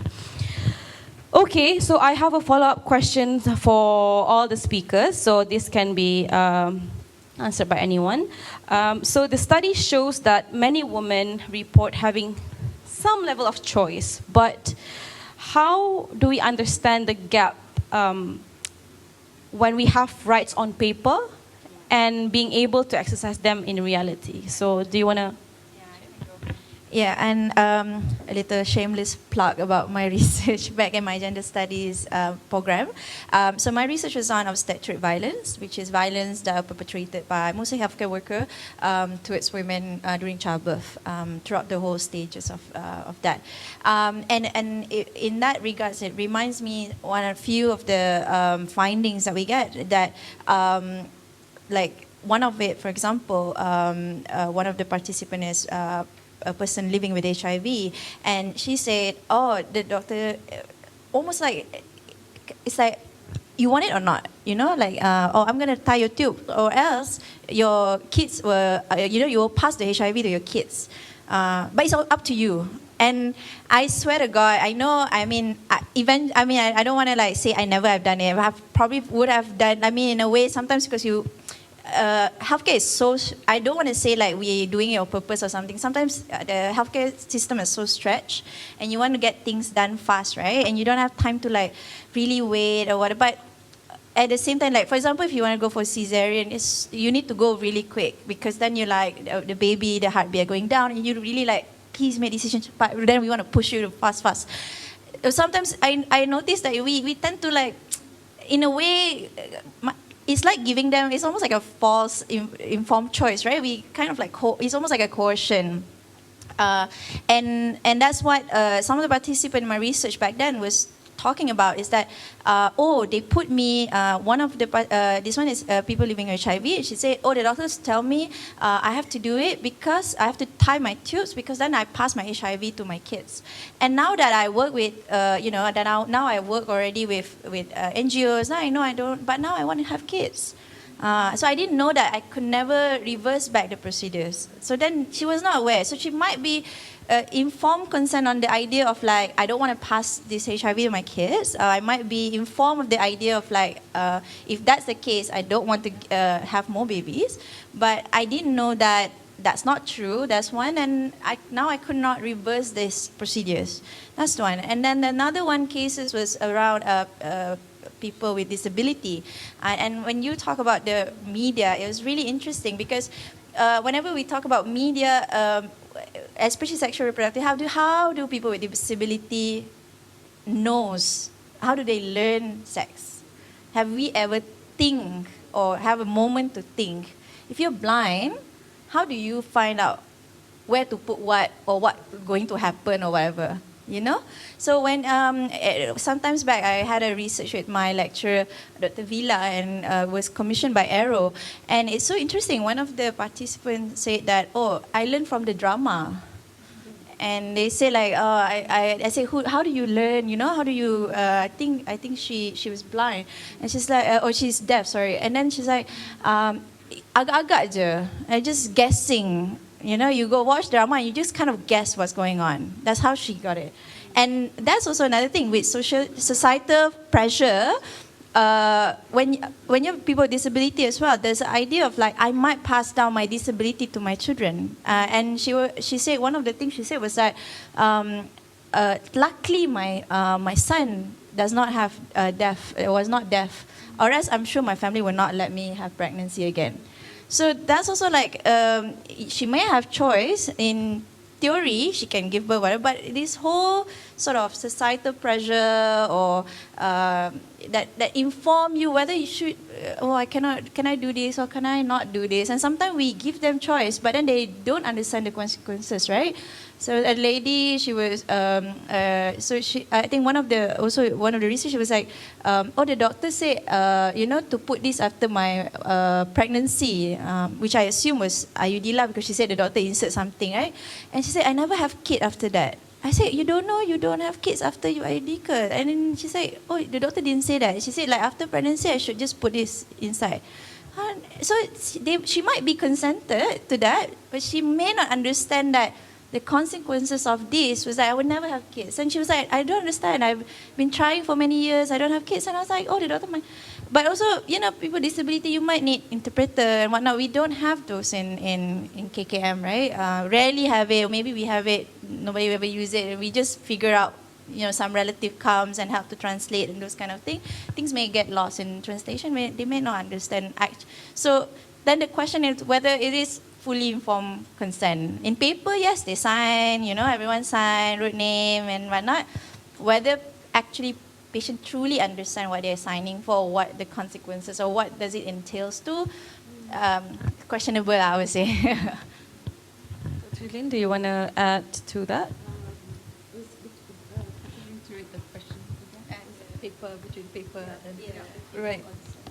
Right.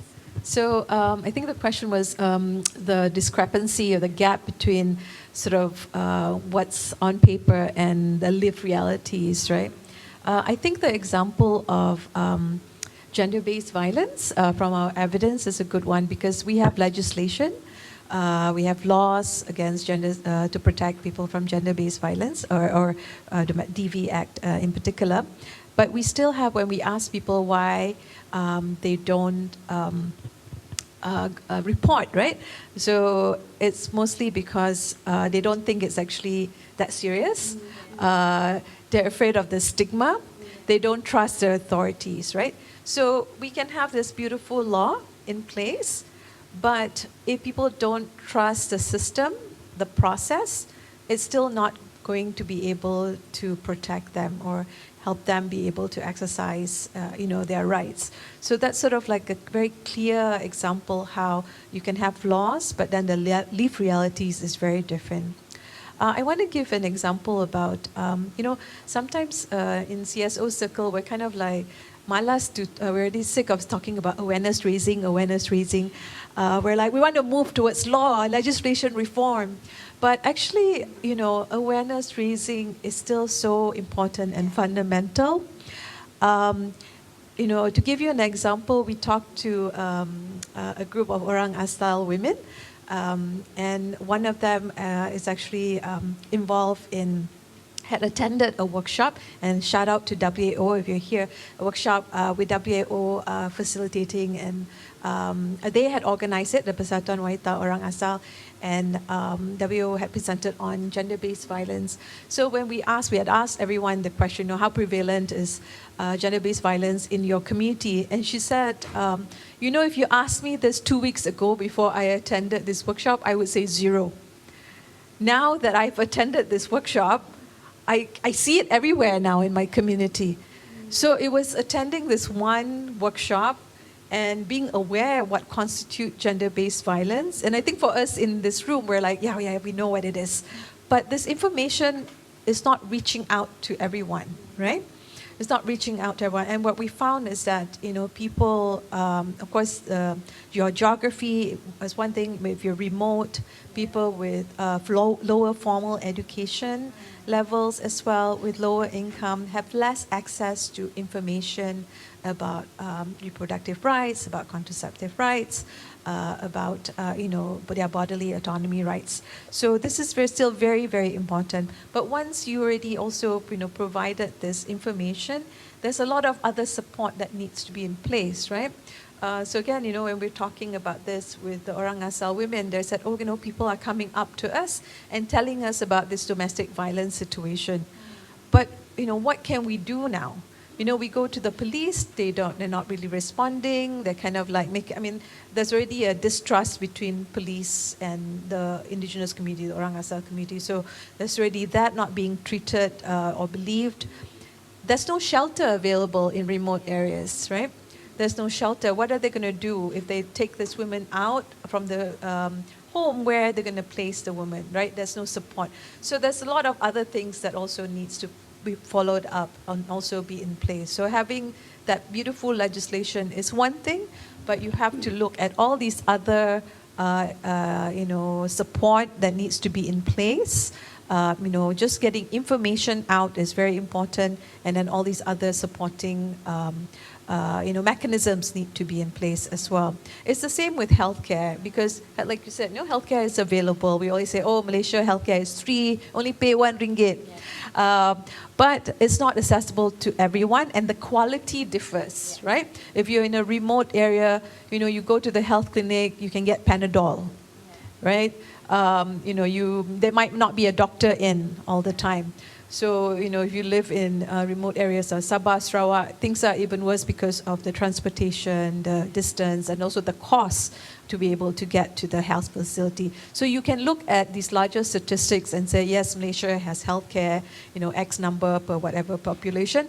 But when you zoom down to this population that's underserved, you see that not everyone is able to receive the same kind of healthcare. It's the same with people with disability, and I think for me it was very eye-opening. We talked to members of the deaf community, and they talked about how mostly sort of giving up of the government system, and if they can afford it, they go to the private care, because the government hospitals, the focus is like getting people through quickly and fast, and when you need an interpreter, you need someone else to, and there's a tendency to only talk, for example, even if there's an interpreter, they will only talk to the interpreter instead of the patient. Or they don't even have an interpreter, they try and type something up, or they just try and rush. So you don't get the information, you're not able to have the informed consent Nadia was talking about, and it's just, you're not able to make information for yourself. And of course you're treated quite badly as well. So a lot of them have given up going to the government hospital. But of course, not everyone can afford going to the private hospitals. It's the same also with, we had one blind advocate that we talked to, and she talked about, consent, even from service providers, like touching you without informing you ahead of time, or moving you from one place to another without informing the blind patient. So things like that should be something that's already, included in terms of service provider training. There should be SOPs for this. So these are kind of the things that, outside sort of the bigger picture of, we have healthcare for everyone, like what kind of healthcare are everyone able to access this quality healthcare? Right. Thank you for that. And I think with this question also, we actually already are entering the second round, which is understanding the barriers. So we have only actually 20 minutes. I thought we have plenty of time, but please make sure your answer is brief because we also are going to the solution part after. So Dr. Lin, the study found that factors such as income, education, etc. significantly affect women's autonomy. What do these findings tell us about who is the most vulnerable to having their choices restricted?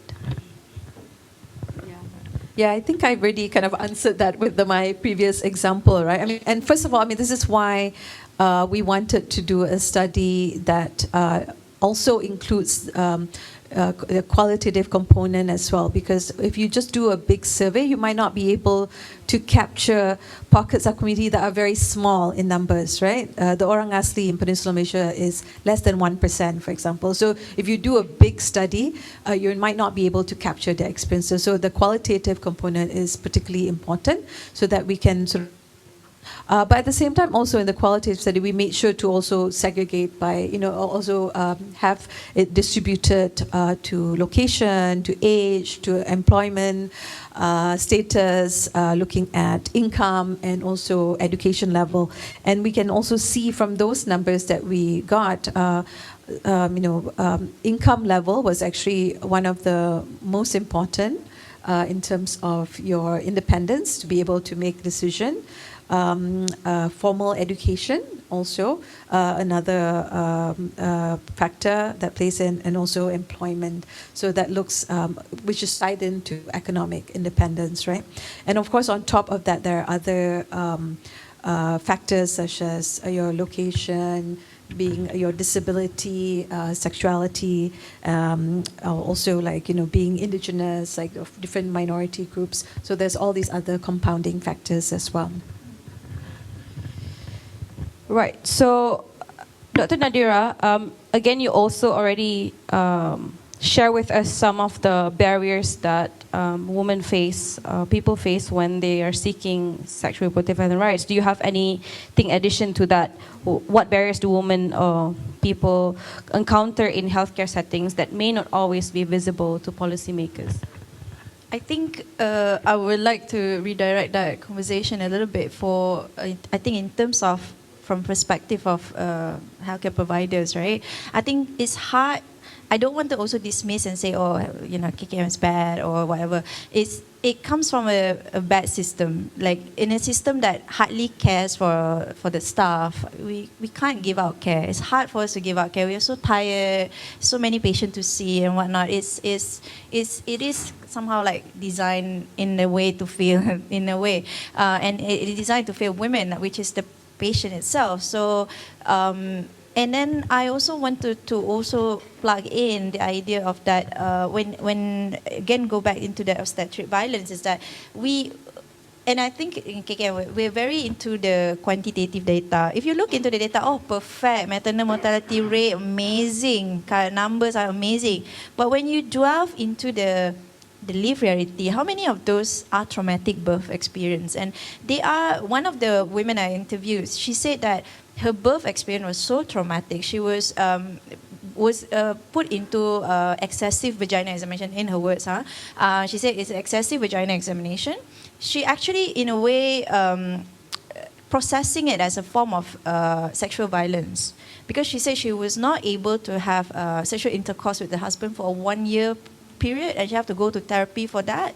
And these are the things that may not come to any reports or whatever unless you actually talk to the women, ask them how's the experience going through this healthcare. In the paper, you say, oh, amazing, the woman deliver, baby safe, mother safe.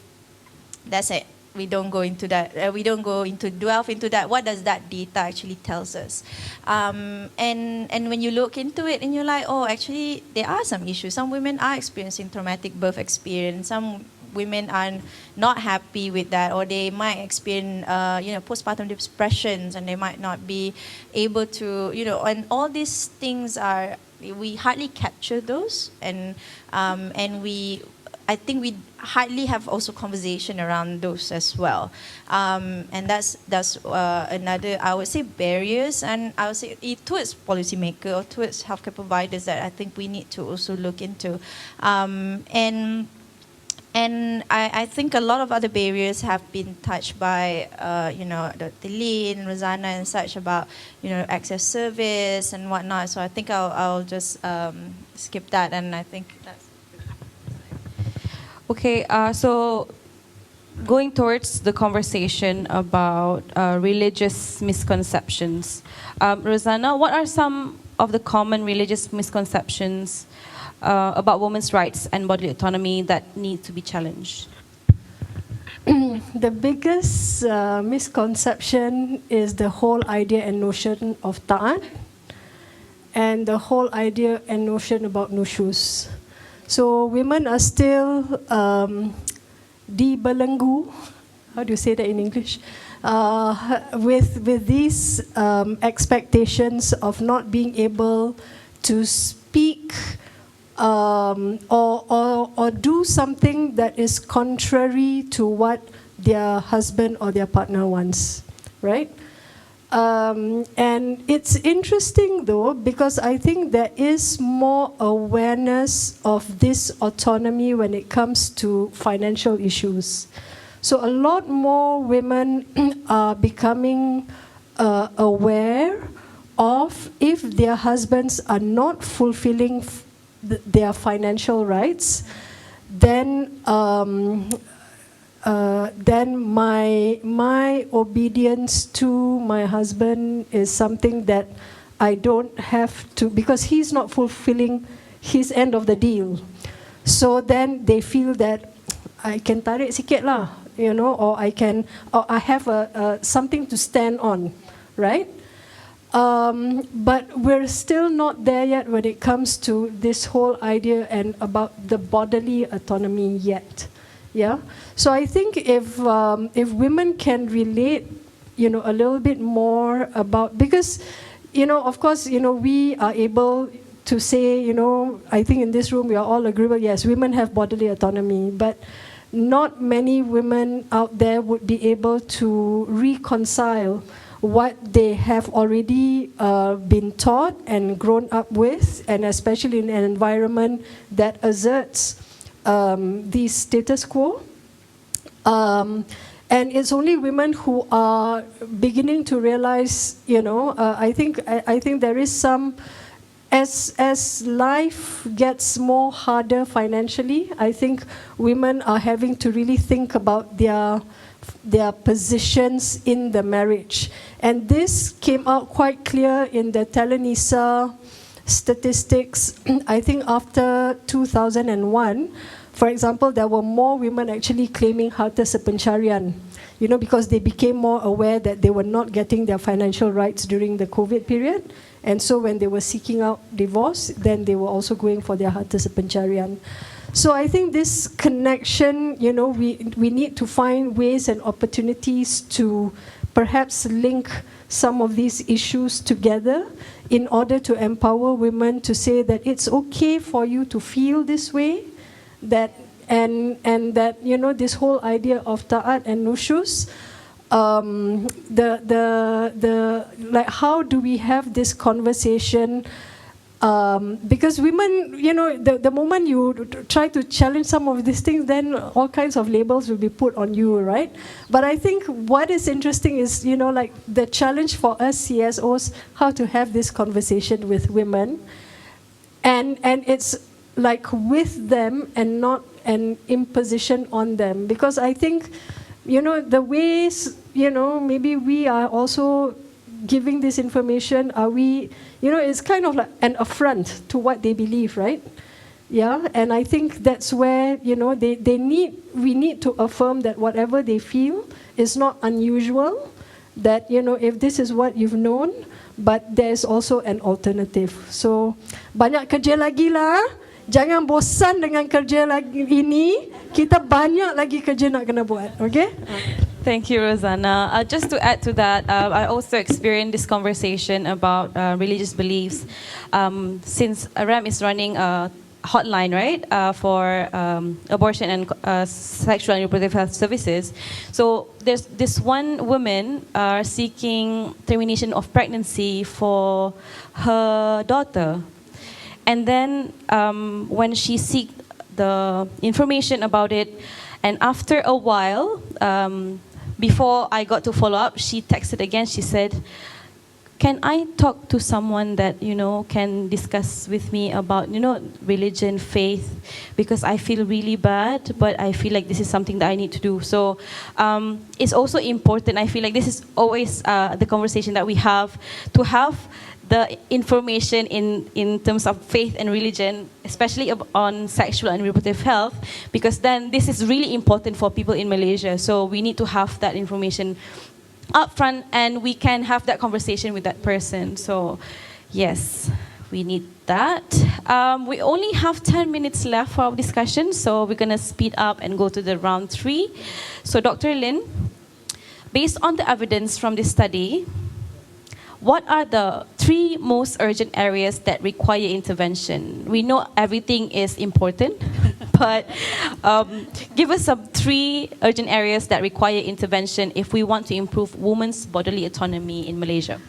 Yeah, I mean, I think the most important is changing gender norms. And I mean, of course, it's easy to say that, but much, much harder to do it. And one of the things that we did say, recommendation, was to work with, content creators, media producers, but also religious leaders, if we can find those who are able to, support women's autonomy, because it's so important and influential. So, but there might be a meeting point, right, in terms of in Islam also always talks about our autonomy to make decision, ijtihad, mawaddah warahmah within a community, within a marriage. So I think that's we might be able to maybe find some meeting ground there where it might not be couched in terms of bodily autonomy, but a woman's rights in marriage or in a community. So I think that's definitely gender norms is one of the place.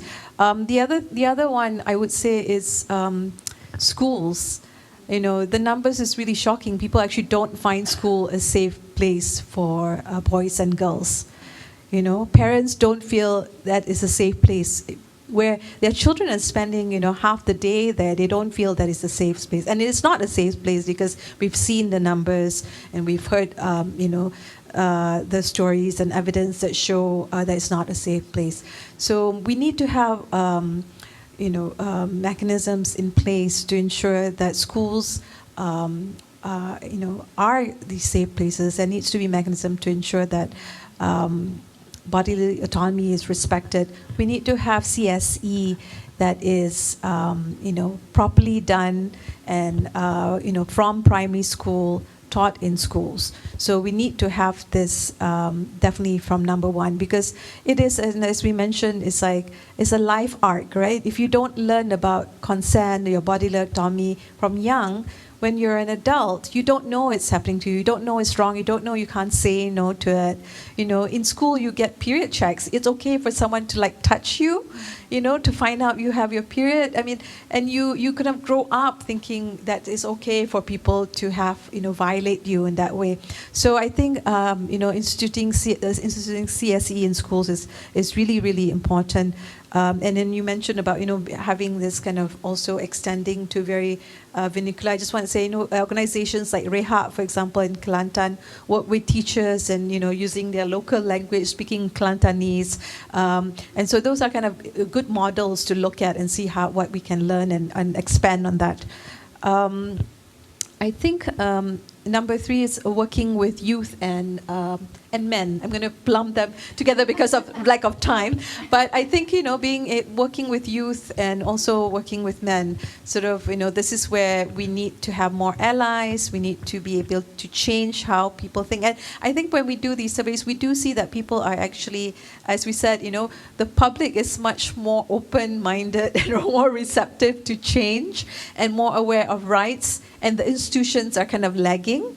So, we can go ahead and work with these different groups, with young people, with young men, with young women, and sort of, create a different generation of people that are more aware about their bodily rights, right?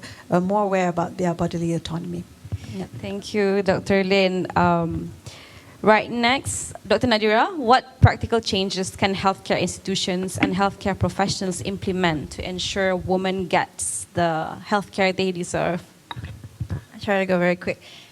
First, I'll say that we need to strengthen a person-centered care. So I think healthcare workers, me included, healthcare professional, KKM, or the whole system need to start treating women as a decision maker. We are not just passive recipients of care, and we need that includes, with issue on informed consent. Some people need to understand it 10 times, then we need to have a system in place to be able to allow women to truly understand what it means to be able to access those services, what it means those procedures that's done on the body. I know it's like might not be the most practical things that considering how stretched our healthcare system is, but I think it's the right thing to do lah. Second one, I would say that healthcare institution, we need to look into training on gender sensitive and trauma informed care. I don't know if we have that even on large general conversation on ethics and stuff, because very few, I think, university or medical students that have those offered, what it means to have rights, what it means to have what is justice, what is rights, what is privilege and such. And sometimes, because I think it's really worth for us to note that a lot of the negative experience that people have with healthcare is not really malicious intent, right? It's really like system that fails to recognize the power dynamics at play when it comes to healthcare systems. So I think in that regards, I think really healthcare providers need to also kind of like looking beyond just numbers.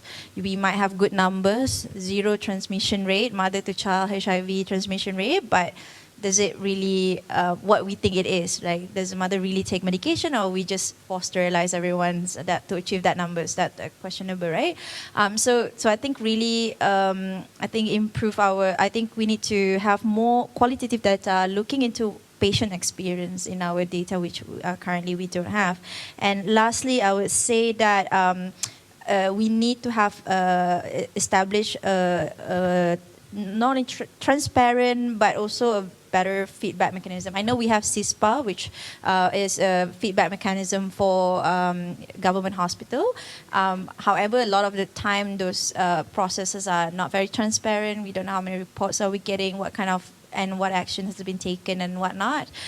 Most of the time, how many of those patients are really empowered to actually complain about discrimination, and do we actually have something in place that are more robust and more transparent? So that's, I think, from my side. Thank you. Thank you so much, Dr. Nadira. Last but not least, Rozana. What kind of legal reforms or policy changes or maybe initiatives would have the greatest impact? I know all of CSO are doing a lot of different things, but from your opinion, what do you think will have the greatest impact on advancing bodily autonomy and gender equality, particularly for Muslim women? Banyak area. Sorry. Okay. No, actually, for me, I really think the Ministry of Health can play a big role in terms of just giving factual information to just open mindsets. For example, on the issue of FGM, just to have posters to say that there is no medical benefit to this. Even just that, for me, it's a big thing. If they can just issue that one poster to say it has no medical benefit, has nothing to do with hygiene, at least, you kind of like have an authoritative institution that's dismantling 2 of the misconceptions that women are holding out there about female circumcision, right? So, because when I think back about how the Ministry of Health actually mobilized for almost 32 million people to get the vaccine for COVID, that was astounding. Sebenarnya kalau nak boleh je, kan? Betul tak? Kalau nak boleh je. Kalau nak that can be boleh a tagline. je. Kalau nak boleh je. Okay. So at the very least, just have, just break down, just be honest about some of this information, right?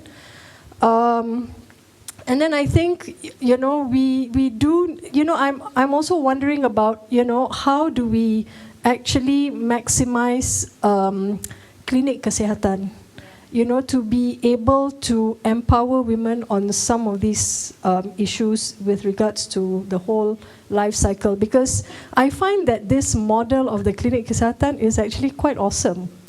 Right? In theory, yeah. But, there's modalities there that I think we can explore. And this is the thing, can the Ministry of Health, the Ministry of Education and Higher Education actually be more open to working with NGOs for, we know you don't have the time, you don't have the means, but, we can be here to support, with information, training, of the teachers, of the institutions, of the students, because we want to do it. Some NGOs have the ways to go in, but not all, So we do seek cooperation, with NGOs or CSOs that have, inroads to this. We'll be very happy to support you, but ideally, the ministries should really open up to cooperation with CSOs and NGOs in that way. Yep. Thank you, Rozana. Just to add as well, if we can tap into Cafe 18, the place where youth can go and get information, and it's already across Malaysia. Imagine how much we can drive change and awareness on this issue as well. So just shortly, I know the timekeeper is saying time's up, but I want a final reflection from all speakers, maybe just a one-liner. If you could change one thing, this is a personal thing, it doesn't have to be like, organizational goal or whatever. If you could change one thing tomorrow to improve women's bodily autonomy in Malaysia, what would it be? One-liner. My line was very long. I would say that information is power, and when women understand their rights, their options, their health, I think they are better equipped to navigate system that might limit their choice. So I think my vote will be on the information. Also very hard to sum, but I think for me the foundation is children, and the need for us to really pay attention to the kind of messaging that we are providing our children, because it will affect how they are able to exercise their rights throughout their life. So I think we need to really pay attention to the children, and in particular schools is one place that we can do that.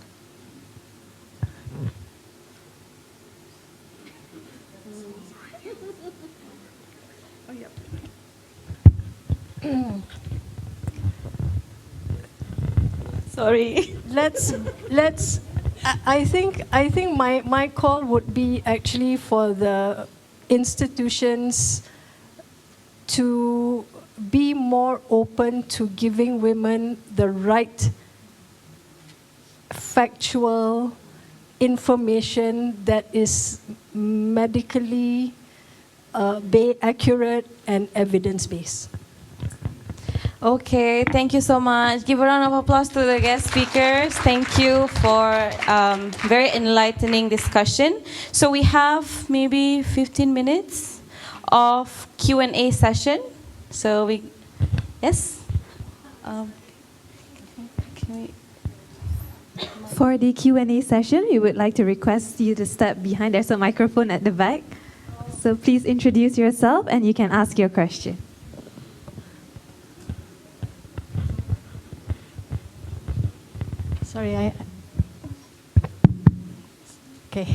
Sorry, I bit too jumping the gun a bit, but I've been waiting to say something. Well, first of all, thank you, Lynn, for doing this, and your team for doing this survey. I'm just curious to know, and I just looked quickly through the book, but of the 1,004 women that you surveyed, you didn't give an ethnic breakdown, but yet you mentioned that religion was a major force in the way they saw themselves or the decisions, etc., which I assume actually means Islam, but there are, or Asal are not. So why was that not mentioned? Unless it is in there somewhere, but yeah. And also, the other thing about public institutions, the public being ahead of institutions when it comes to comprehensive sexual education, from my experience before, and I grant that it was a while ago and things may have changed, that parents, for instance, are very happy to have schools do the sex education for their kids because they don't want to have to do it. But also, there's still, however good that education might be in the schools, there's still disputes about content. And there's also the risk that even if it's very good in the schools, parents can undermine it by not agreeing with the content. Because of all the other things they didn't have that education themselves. So to expect a much more progressive education for their kids, which they have to reinforce at home, or otherwise it doesn't work. Kids actually need it in school and at home. I think that's going to be a problem. So as much as we wish for really good sex education in schools, what happens at home also matters a great deal in how they then, carry on with their lives. And finally, the only other thing I want to say is about gender-based violence within disabled communities. Previously, when I was working at MAC, we had some connection with the deaf communities. And we found out that there's a lot of GBV within the community because they saw themselves very much as us against the world. And so you don't have to go out to other people. You just within us. And that therefore limits access for the deaf women and girls from getting access to what they need out there. So I think, Dr. Lin.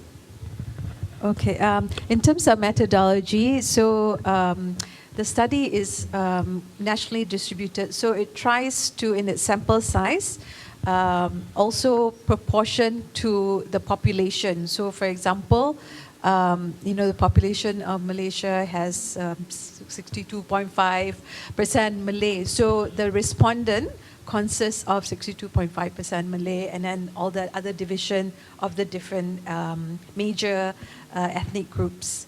And it also tries to also do the same with age as well, and distribution by geography.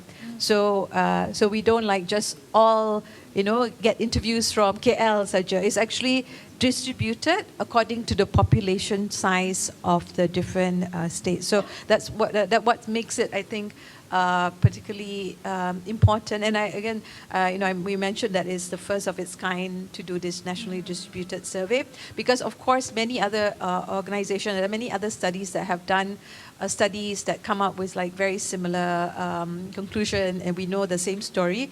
But what we try to do is try to cross it and see and be able to analyze it, how does it affect Malay and Muslims? How does it affect the indigenous people? Of course, indigenous people are a very small population when it comes to the breakdown, right? That's why we had to do the qualitative as well.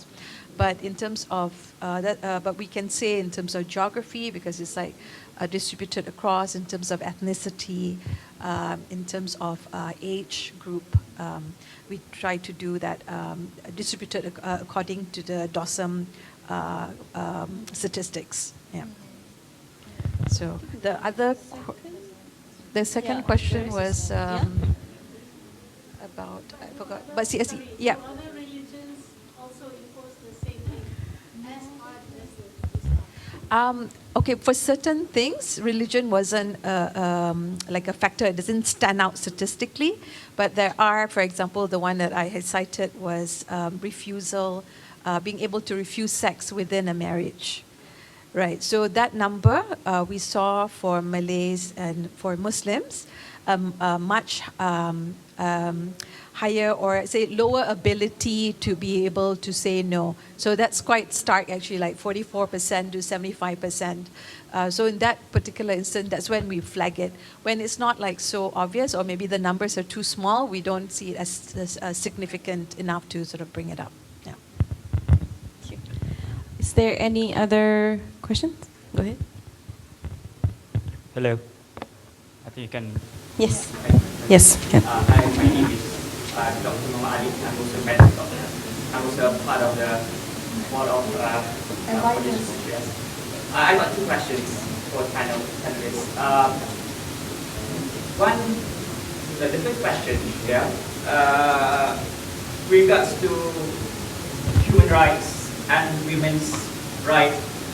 You can't move away from the comparison of global south and global north, right? And when we talk about politics, the rise of far rights and rights governments and ideologies coming into discussion, right? I remember in 2022 when I was in Oxford attending a global health symposium. On the day itself, Roe versus Wade was overturned. So, and now we have like in France, Marine Le Pen coming in, Orban in Hungary already lost, never mind. Okay. So, when we talk about sources of information, we talk about media is like 60% on how we try to find or discover information. So how can like society or public institutions or government can sift through the information so that the reforms can go through. And second thing is about when we talk about sexual violence and everything, right? I think I had done my research in Wales, and I was a public health registrar in Wales. We talked about legal reforms and public health reforms. When we talk about public health reform, in my expertise in FGM. For 6 years, I've done legal comparison of FGM from Malaysia and UK. UK start to, if I'm not mistaken, UK start to criminalize FGM in 2002. But until now, the case went into Crown Precision Court. It's just like 12, 36, and prosecuted is 12 cases. And almost 90% of the cases we prosecuted is coming from the marginalized groups. Okay? So how, when we talk about reform, how can we ensure that reform does not perpetuate further inequality? That's it, thank you. Rozana is writing something. Rozana dengar right wing aja Rozana macam tu korang ni. Okay, no, that's Dr. Tough lah, memang tough. Because I think what we need to certainly what gives this reflection of to what extent those in power have a certain point of view. I think the best comparison actually is to compare it with Malaysia itself post-independence, where our own initiatives of, setting up public health with Tun Siti Hasmah going down to the kampongs and advocating for reproductive health and rights. The thing, and that's the whole point, you see, the thing is, it's not, it doesn't have to be a north-south thing.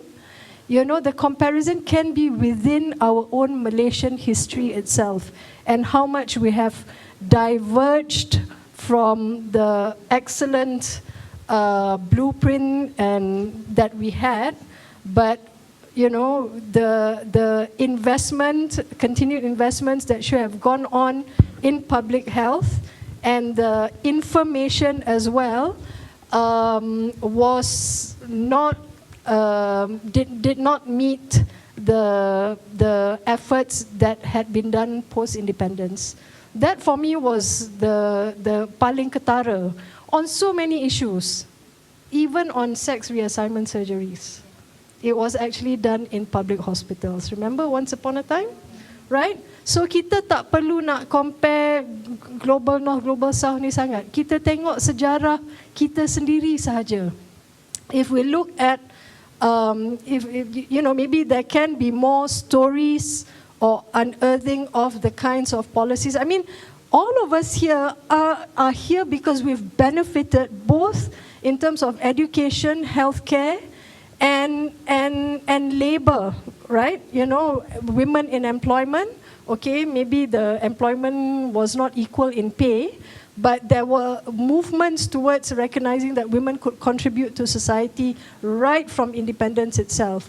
So I think there's a lot of, for the Malaysian context, what we need to do is actually to look back from where we are and to see how far we have come, you know, sama ada selaras, serata dengan resources yang sebenarnya, you know, there should have been more investments, you know, with all these corruption issues, you know, actually all those monies should really have gone to the investment of where the people's needs are in terms of education, employment, and also messaging on public health.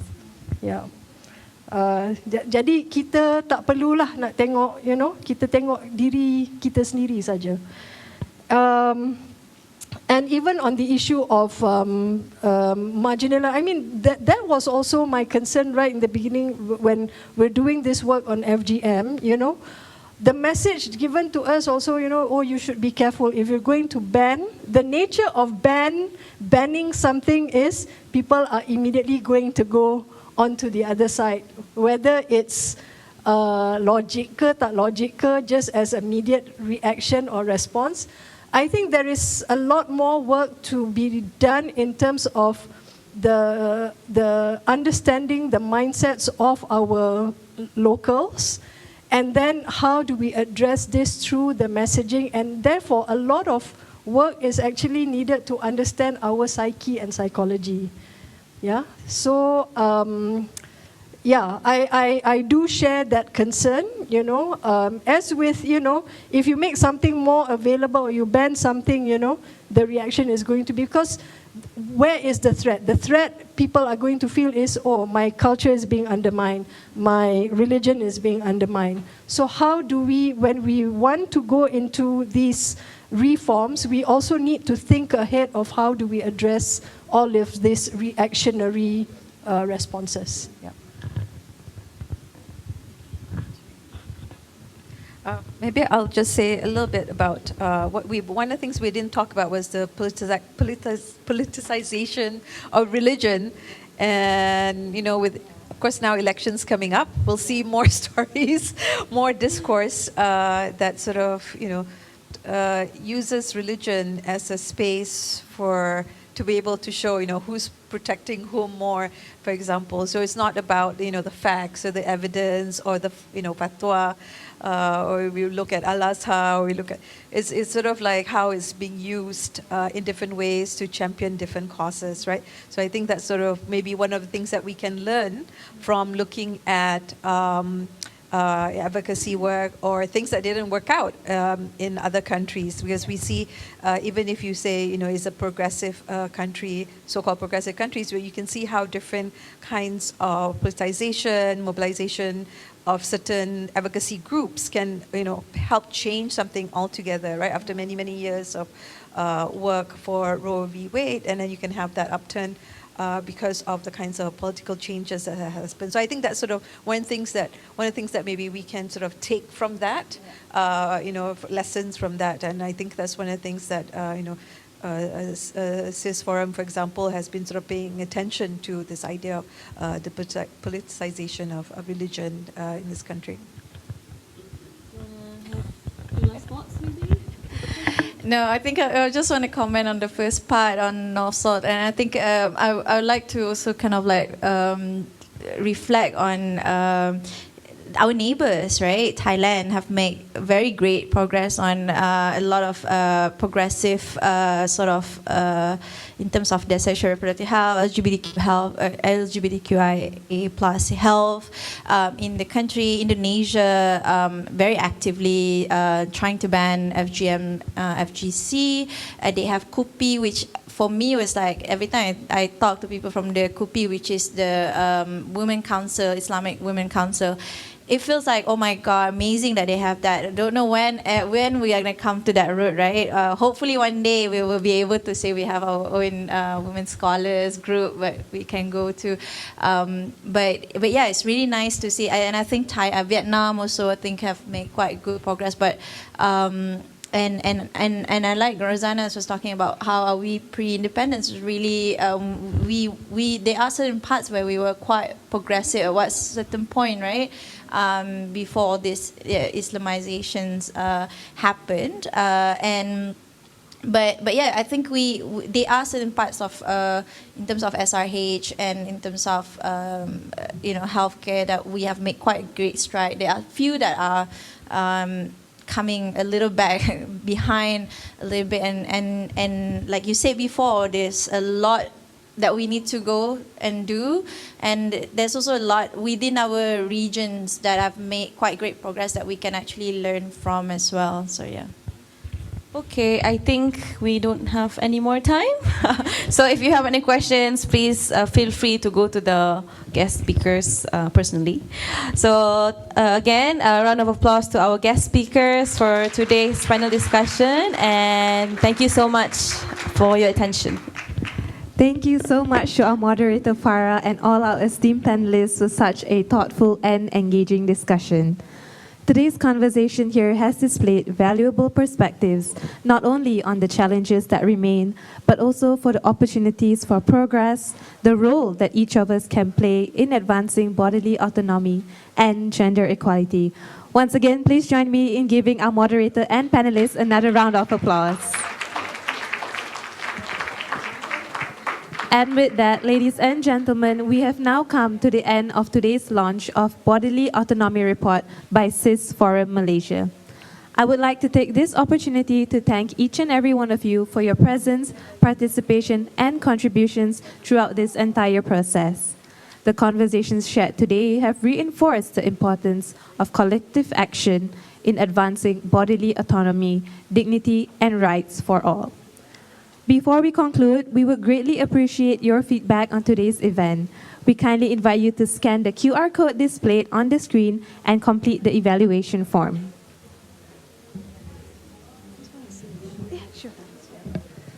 I would just like to give acknowledgement as well to the Board of Advisors for this project, Dr. Muhammad Alif Tajuddin. Can you please stand up so that everybody sees you? Yeah. Thilaga Sulathireh, can you please stand up? Yeah. Farah Amalina Firdaus Muhammad Rom.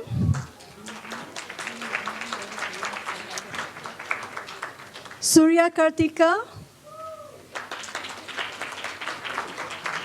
She's outside, okay. And not present here today are Hafsa Niza and also Dr. Shazana Ali. Thank you so much for all your contributions. Thank you, Rozana, for that shout out. Please take note there will be lunch served after this, which will be served at the Clover located on level 1. We warmly invite all our guests to join us for lunch and continue our conversations there. And for those who have driven here today, validation of your parking ticket is available at the reception counter on level 1. Once again, on behalf of CIS Forum Malaysia, thank you for being part of this important milestone. My name is Marissa, and I wish you a pleasant afternoon, safe travels, and we look forward to continuing this important work together. Thank you.